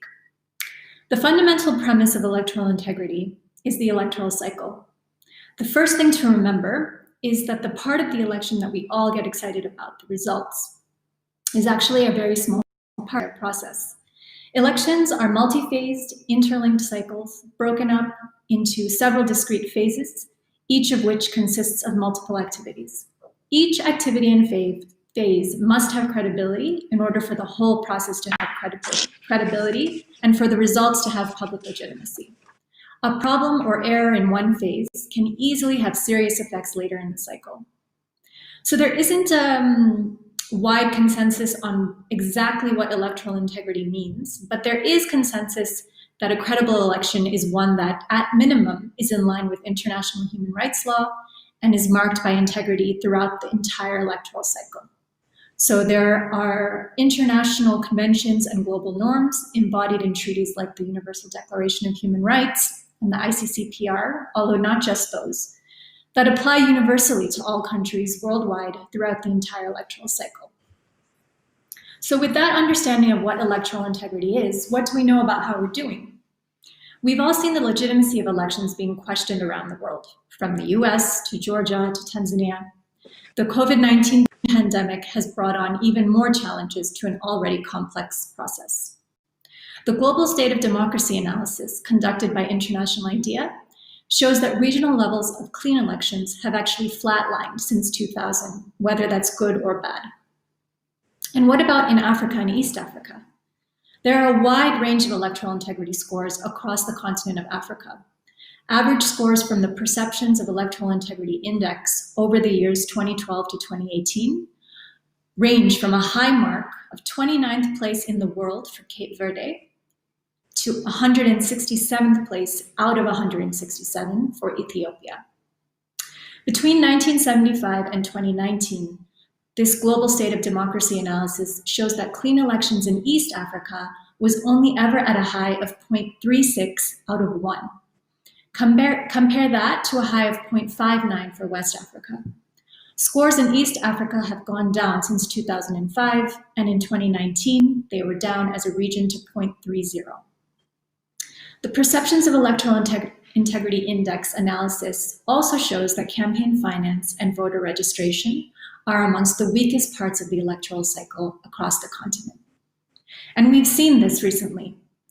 I'm not going to repeat the examples from Uganda that we've just heard about, but we know this morning that Bobi Wine was arrested and detained, and this is the second time in a month that that has happened. And this comes in the aftermath of the past several years since 2005, when Museveni repealed term limits and age limits for the presidency, allowing himself to run now for a sixth term. Kenya's last elections were in 2017. The pre-election phase of the first election that year, which was later annulled in a landmark decision by the Supreme Court, was marked by the murder of the IEBC's head of IT, the man who was in charge of a new system that, if it had functioned properly, would have allowed the public to see polling station results online in a way that would allow them to track the results themselves and verify the count. There were multiple unresolved issues with voter registration, including a discriminatory ID requirement, continued use of the infamous Green Book, and of course, most controversial were the results forms, which in the first election were found to have been non-verifiable, and in the second election were found to be different online than they were in the IEBC's possession. In Tanzania, which held elections quite recently, I think my co-panelists can speak to this much more eloquently than I can, but just as an overview, some of the analysis that's come out has shown that there were reports of harassment, of course, of opposition politicians, arrests of civil society critics, cowing of the media, barriers to opposition rallies and actions, and as voting started, the government shut down the internet, believed to have been done as a way to frustrate both young people and those in urban areas, both considered strongholds for the opposition. Civil society and the opposition have cried foul for all those reasons, as well as for what they say was ballot box stuffing, pre-marked ballots, and the inability of the opposition polling agents to access some 60,000 polling stations. Elections may be the cornerstone of democracy, but credible elections are not possible without the supporting architecture of a strong democracy, and countries in the region are struggling to maintain strong democratic institutions. Freedom House analysis shows that only 20% of African countries became stronger between 2019 and 2020, compared to 41% becoming less free in the same amount of time. The Global State of Democracy analysis shows that the trend for fundamental rights in East Africa has been consistently lower than Africa as a whole over time. This is the same for representative government, checks on government, and civil society participation. So I don't think elections give democracy a bad name, but I think the way that we practice democracy today actually gives elections a bad name.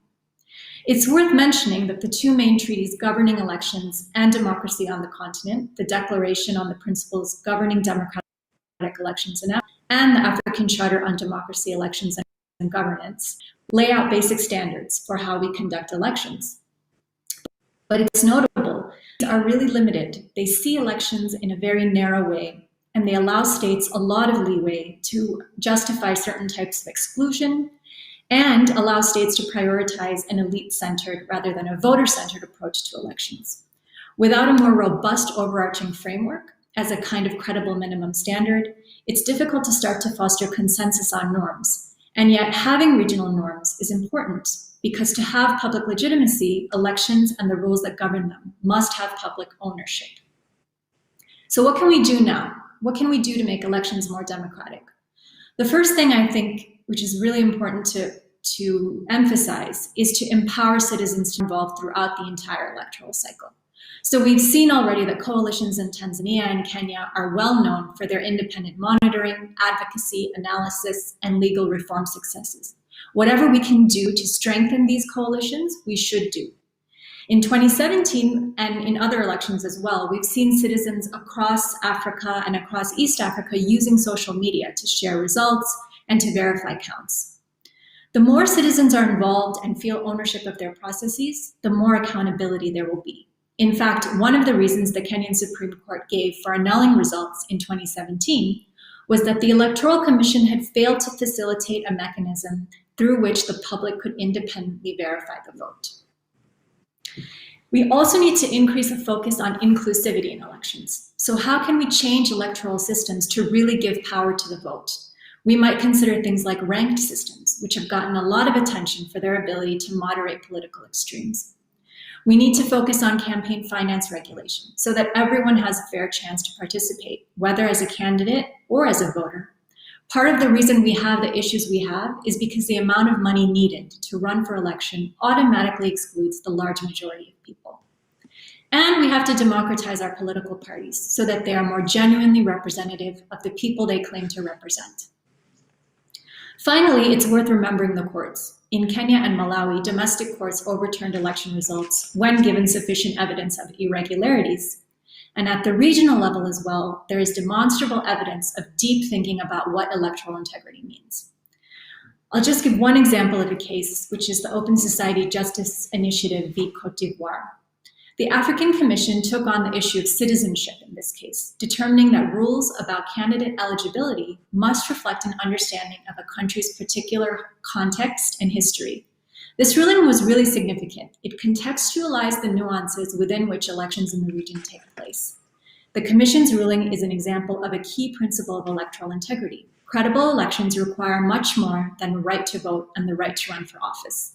In this case, credible elections require a set of rules that accurately acknowledges and integrates unique aspects of national identity. There are lots of other examples we don't have time to go into, but I think overall we have a long way to go in terms of electoral integrity in the region, but there's also a lot of hope. Hope for contextualized electoral integrity in East Africa. Thank you. Thank you very much, Dr. Shah, for that interesting expose. Mr. Lisu, taking on from what Dr. Shah has introduced us to, what do you think are the norms that are underpinning the electoral processes in our countries, and why are they not shared? Or what is the problem around the norms? Because I think that is also what sets up the architecture that is shared and that people believe in. Why is this not working in our countries? First of all, good morning and good afternoon, everyone, and thank you for having me on this eminent panel on this important subject. The problem, as I see it, with regard to the norms, is that our countries have not fully democratized their structures to bring them into conformity with international standards and international best practices. Speaking strictly of my country, of Tanzania, the system that we have, our electoral system, has fundamentally remained what it was during the 30-year period when the country was under one-party rule.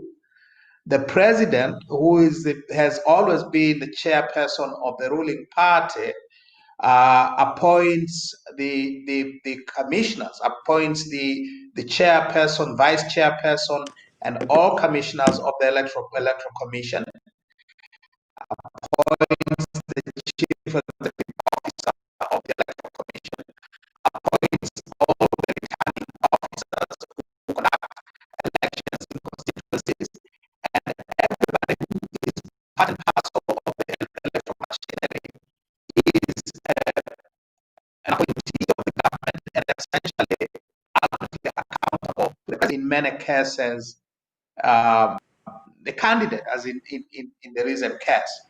So you have rules of the game which have remained unchanged from the days of the dark days of one-party rule. But that is not all. Our state, if you look at the Tanzanian state, has largely remained what it was during the colonial period, an absolutely repressive apparatus that is not accountable to the citizenry, to representative organs, that does not allow for democracy, does not allow any form of accountability. And this machinery of the state is brought into play during elections with devastating consequences. So you have, there is a case in Tanzania of the armed forces, the defense forces, the security intelligence apparatus, and the entire government machinery brought to bear against the opposition to make sure that the ruling party and the president wins.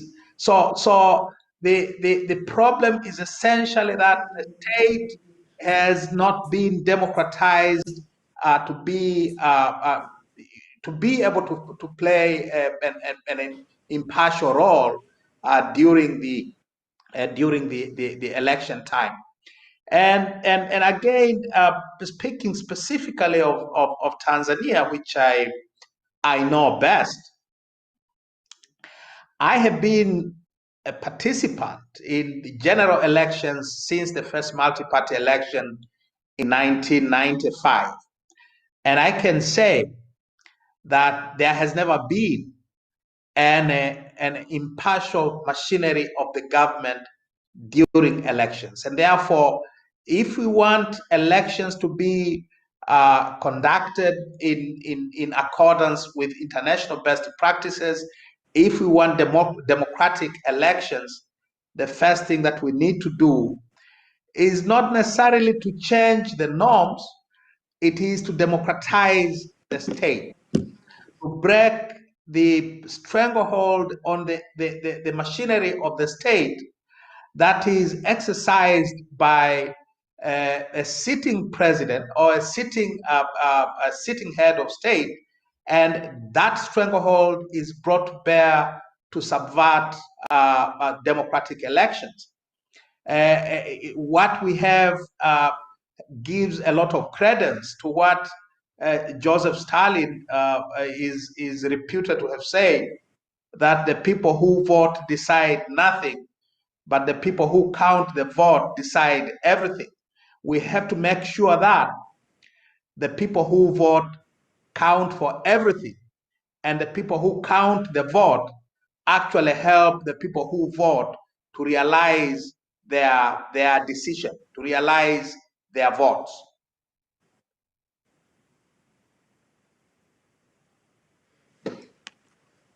Thank you very much, Mr. Liso.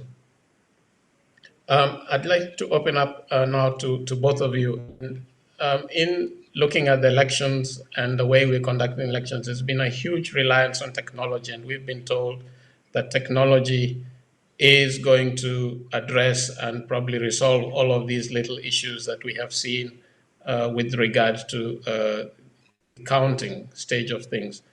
Dr. Shah, what's your take on this? And should we rely less on technology and go back more to counting hand, printed ballots and stuff like that? Well, first, I think it's important to point out that there are lots of countries that are actually going back to manual casting of ballots and manual counting, because there's so much suspicion around the integrity of electronic systems and the sort of what we've seen around the world in terms of infiltration by outside actors into elections using digital hacking and things like that. But I think regardless of whether you choose manual or technology, technology is only as good as the people that are running it, right? And so if there isn't the proper legal framework in place, if there isn't the will by the people who are administering those technological systems to hold a credible election, then there won't be a credible election. Technology alone is not going to ensure that. It's people at the end of the day that control that technology.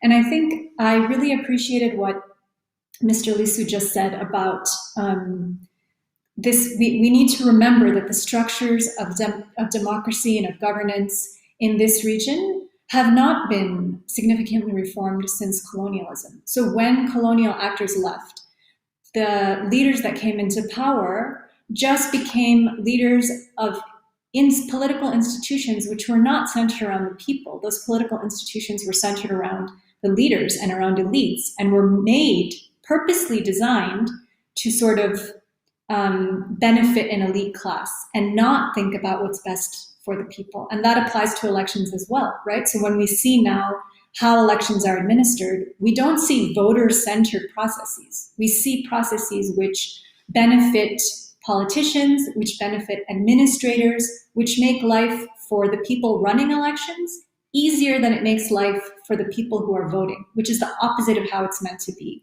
And that is a remnant of the fact that we have not made those structural and institutional reforms to governance institutions that we need to. So in terms of your question, I think there's a lot of danger in technology for sure, but I think there's a lot of danger in manual counts as well. And we have to think, like I said, about the institution and the people we're relying on. Thank you very much for that. Sure, Mr. Lisu. The question of technology and the elections is a very interesting subject, particularly for a country like Tanzania, which our electoral law, our National Elections Act, does not actually allow the use of these electronic technologies for use during elections. Our electoral law still mandates manual voting and manual counting of the votes. The law has not changed much since it was first enacted in 1985. However, during the process of tallying of results, particularly for parliamentary and presidential elections, especially when the results are being transmitted by the returning officers to the commission, they are transmitted through modern information technologies. And I think that is where the biggest problem as far as technology is concerned is located, because a candidate or a party agent sitting in a constituency, a tallying center, and who sees these results being put into an electronic machine cannot tell whether what is sent through what he sees in his presence at the constituency tallying center is what is received by the commission seated in Dar es Salaam. And during this process of transmission from the constituency tallying center to Dar es Salaam, to wherever the national tallying center is, there is a lot of data tricks that can be done here, there. And therefore, even in cases in Tanzania where modern technology is used during the transmission, it is problematic because there is no system for making sure that what is transmitted is what is received at the National Tallying Center, and that is to say nothing of the fact that the process itself is actually illegal. It is not provided for by statute.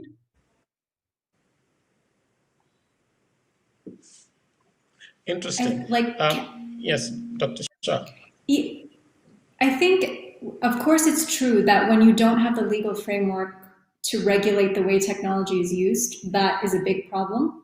But what we've seen in Kenya, where we have one of the most progressive constitutions in the world and where the electoral laws are actually quite robust, it doesn't make a difference. Because again, if the people that are meant to enforce those laws are not going to do the work of enforcing, there are always ways to find even legal loopholes, right? And so, in Kenya, they developed a huge set of structures around regulating technology. And they had this great idea in 2017 to put the results forms online so that people can see them.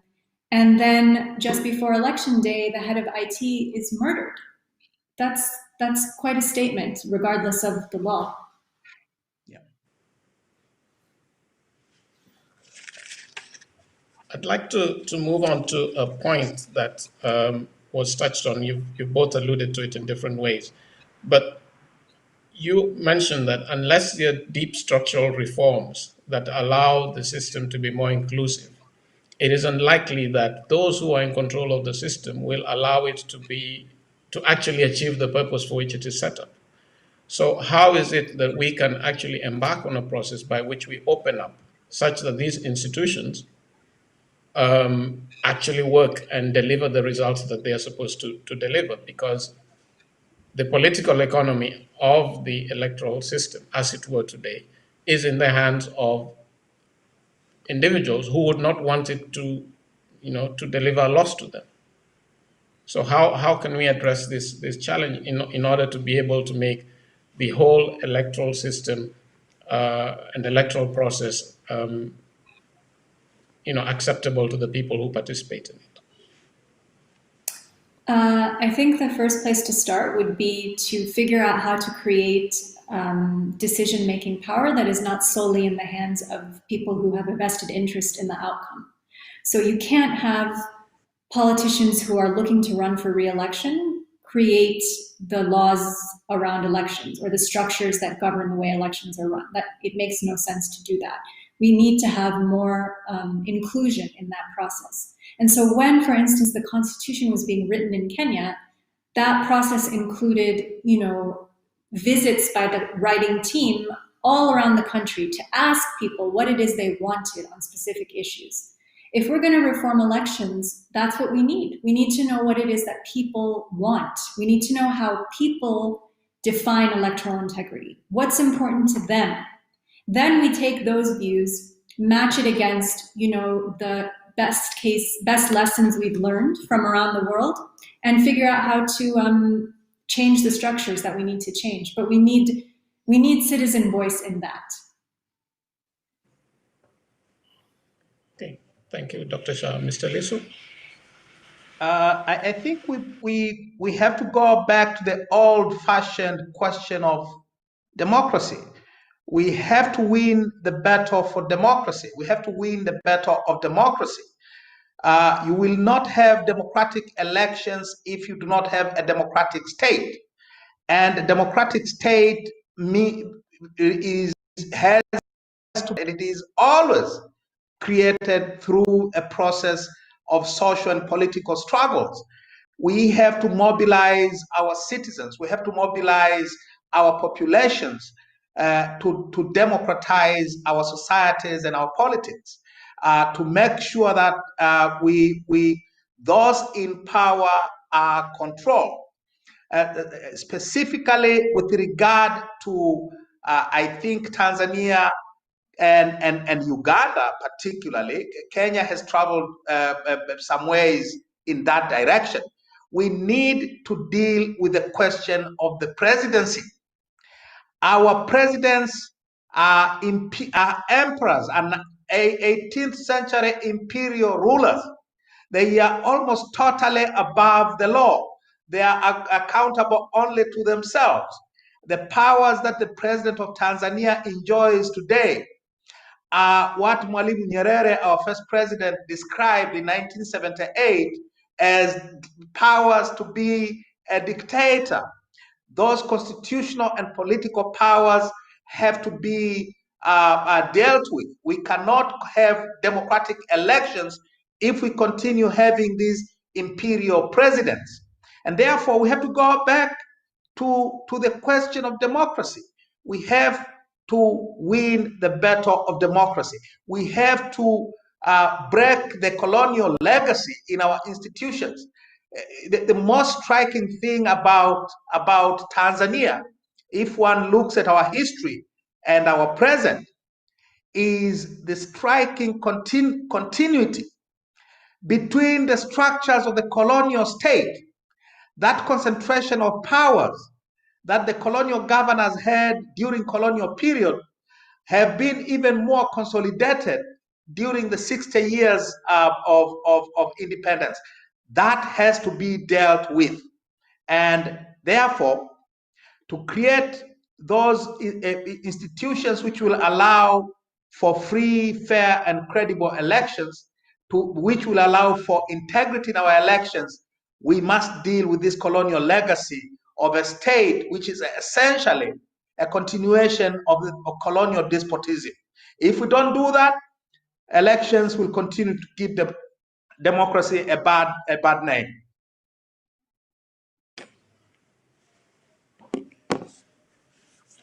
Thank you. Now, we also have the strange, and I hear what you're saying, that we need to reform the powers that are centralized around the institution of the presidency. But, and this is a question that I think many people ask, and they say, well, those powers are to be reformed until the next person, the one who is complaining about them, when he or she gets into office, then has no desire to reform them, because they provide them with such an ample, almost endless, boundless set of powers. So is there any guarantee, and particularly when you're speaking to the voters, that they see a desire to actually reform these institutions? Because there seems to be when people are on the outside, it's easier to say, well, the system doesn't work. But when on the other side, then suddenly the system is all fine and dandy. There's nothing to be reformed. How do you address this this challenge? Well, I think again. Sorry, go ahead. I understand the argument, and it is a very valid argument that you cannot inherit the powers of the state as it is and hope that you will use it for democratic purposes. The state is itself a problem. The nature of the power is itself a problem. It must be democratized. It must be broken up and reconstituted anew on more democratic lines before it can be used to ensure that democratic elections take place. So I agree with the observation, with the argument that you make noises when you are on the outside, but when you enter you wear those shoes, then you realize how comfortable they are. Then you don't want to relinquish your newly found privileges. And therefore, the question is to change those shoes. They are too comfortable for whoever wears them. So the point is to make sure that the privileges that go with being a president are not there in the first place. That's why I say we have to deal with the fundamental question of democracy. the concentration of powers in the state and within the state in the office of the president needs to be addressed so that whoever comes to power through elections does not have these almost unlimited powers which then becomes very difficult to resist the temptation to use them to remain in power. So we have to change the system itself. We had to change the nature of the presidency so that it does not have these temptations. Thank And I you. think the Malawians are showing a very good example in what they are doing currently.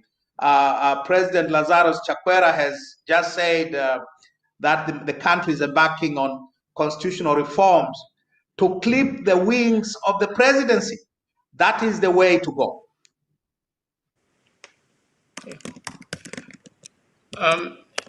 We have some questions coming in from the audience on the live stream.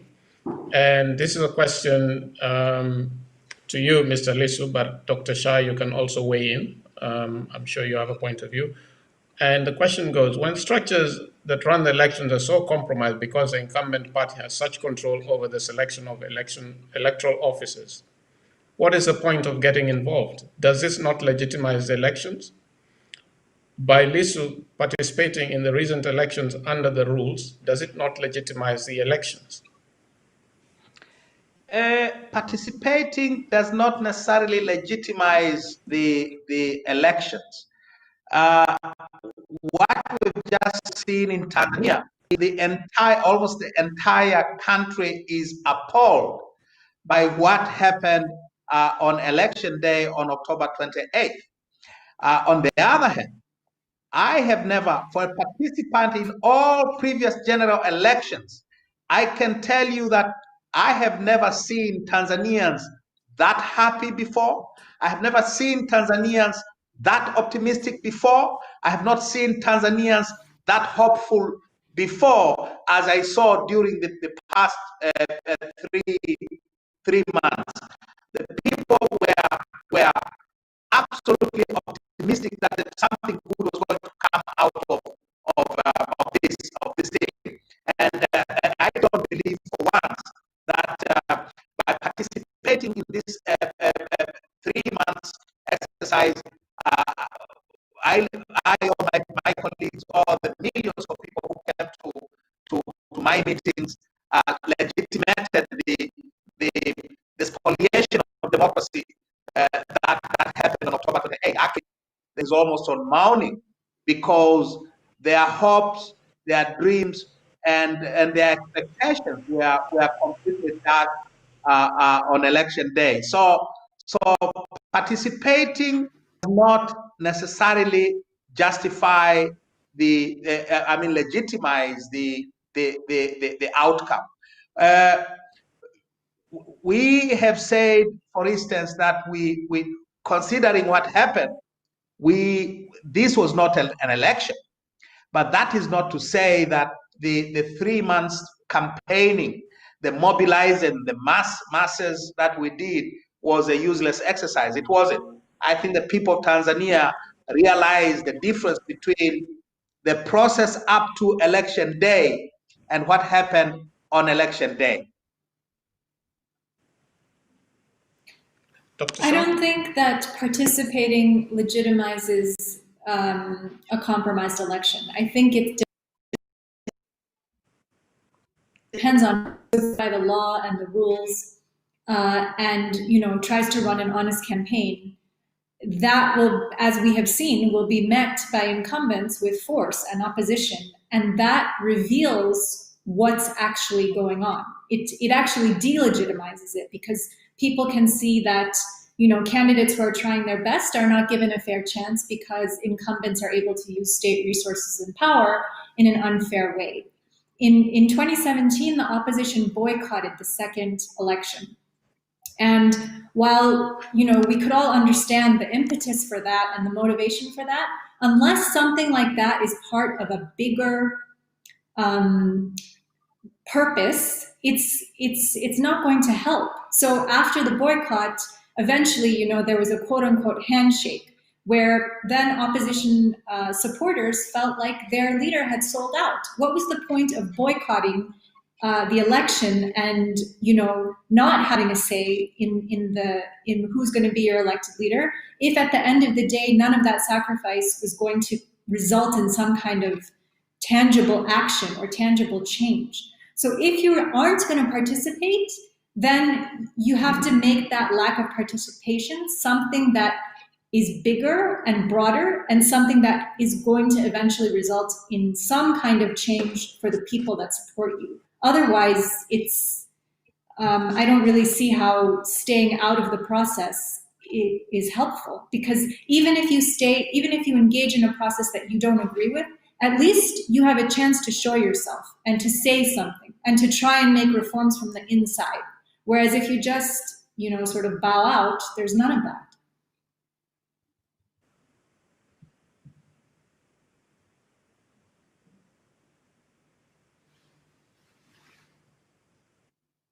Yeah. Okay. I think Dr. Shah is over. Okay, we're coming to the end of the panel, and I'd just maybe like us to get from both of the panelists a sense of what you see are the future prospects, and are you hopeful for the future of electoral democracy in the region? Let's start with you, Dr. Shah. I am cautiously hopeful. I think that there's so much interest and enthusiasm among the public, and especially the young public in East Africa, and they've been able to use tools like social media to become more involved and to become more engaged, and to make their voices heard. And I think if that trend continues, that's one sort of path to some kind of reform. I also think that we've now seen in Kenya, right, and Malawi, that the courts can stand up and say something if they don't agree that an election was credible. And so that kind of precedent, I think, is also incredibly inspiring and gives us hope for the future. But again, the reason I'm cautious about it is because as much as we see the excitement for change coming from the bottom up, unless those institutions at the top are changed, we're going to have the same patterns again and again. Thank you very much. Mr. Lisu? In the short and medium term, things are going to be very rough, especially for Tanzania and Uganda. These autocrats are not going to bow out of the political stage willingly or quietly. They will try their damnedest to hang on to power.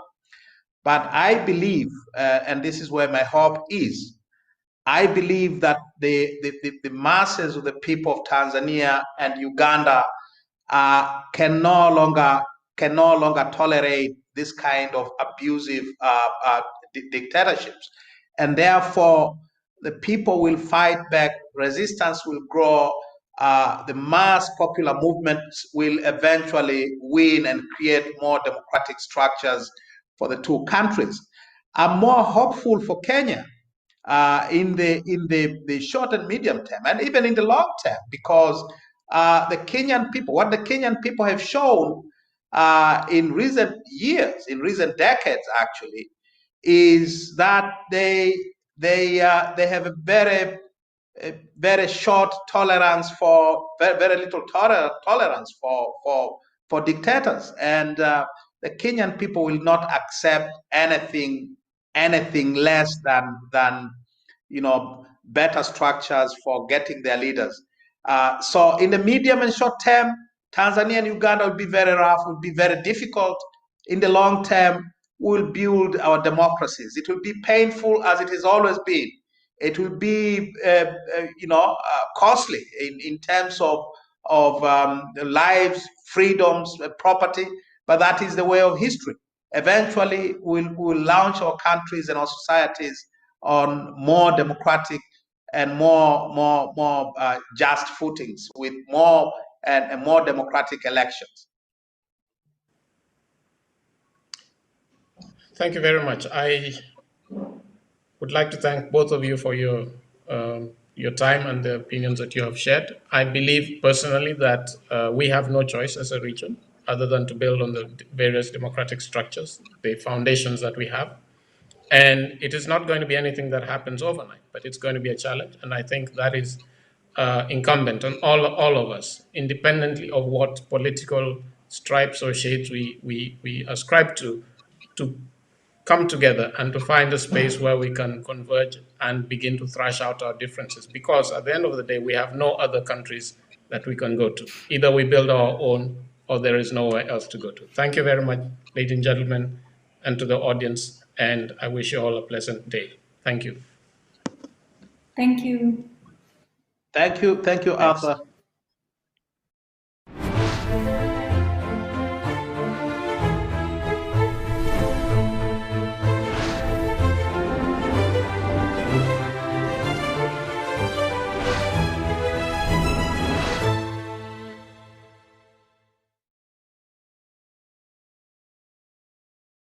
Hello, I'm Annika Saville, the Executive Head of the United Nations Democracy Fund, based at UN headquarters in New York. I am so happy that we at the UN Democracy Fund are able to support the Kofi Annan Foundation in organizing today's conference, which is even more important given the very real challenges that are added to our already pre-existing conditions in the world of democracy support. The topics that you are discussing, the role of identity politics, the role of political parties, the role of social media, and the role of civil society are all crucial to us at the UN Democracy Fund as we make common cause with organizations like the Kofi Annan Foundation and so many partners in civil society. The UN Democracy Fund is the only UN organization that has democracy in its name and the only UN entity that exists entirely to support civil society in strengthening democracy around the world. So it is with particular pride that I am part of this event, and I remember fondly my former boss Kofi Annan, for whom I worked when he was Secretary General. I was his speechwriter for 9 years. So in my own little way, I want to pay tribute to him now too. And I wish I could be with all of you in person, as do so many of us this year, but we will meet again. Thank you.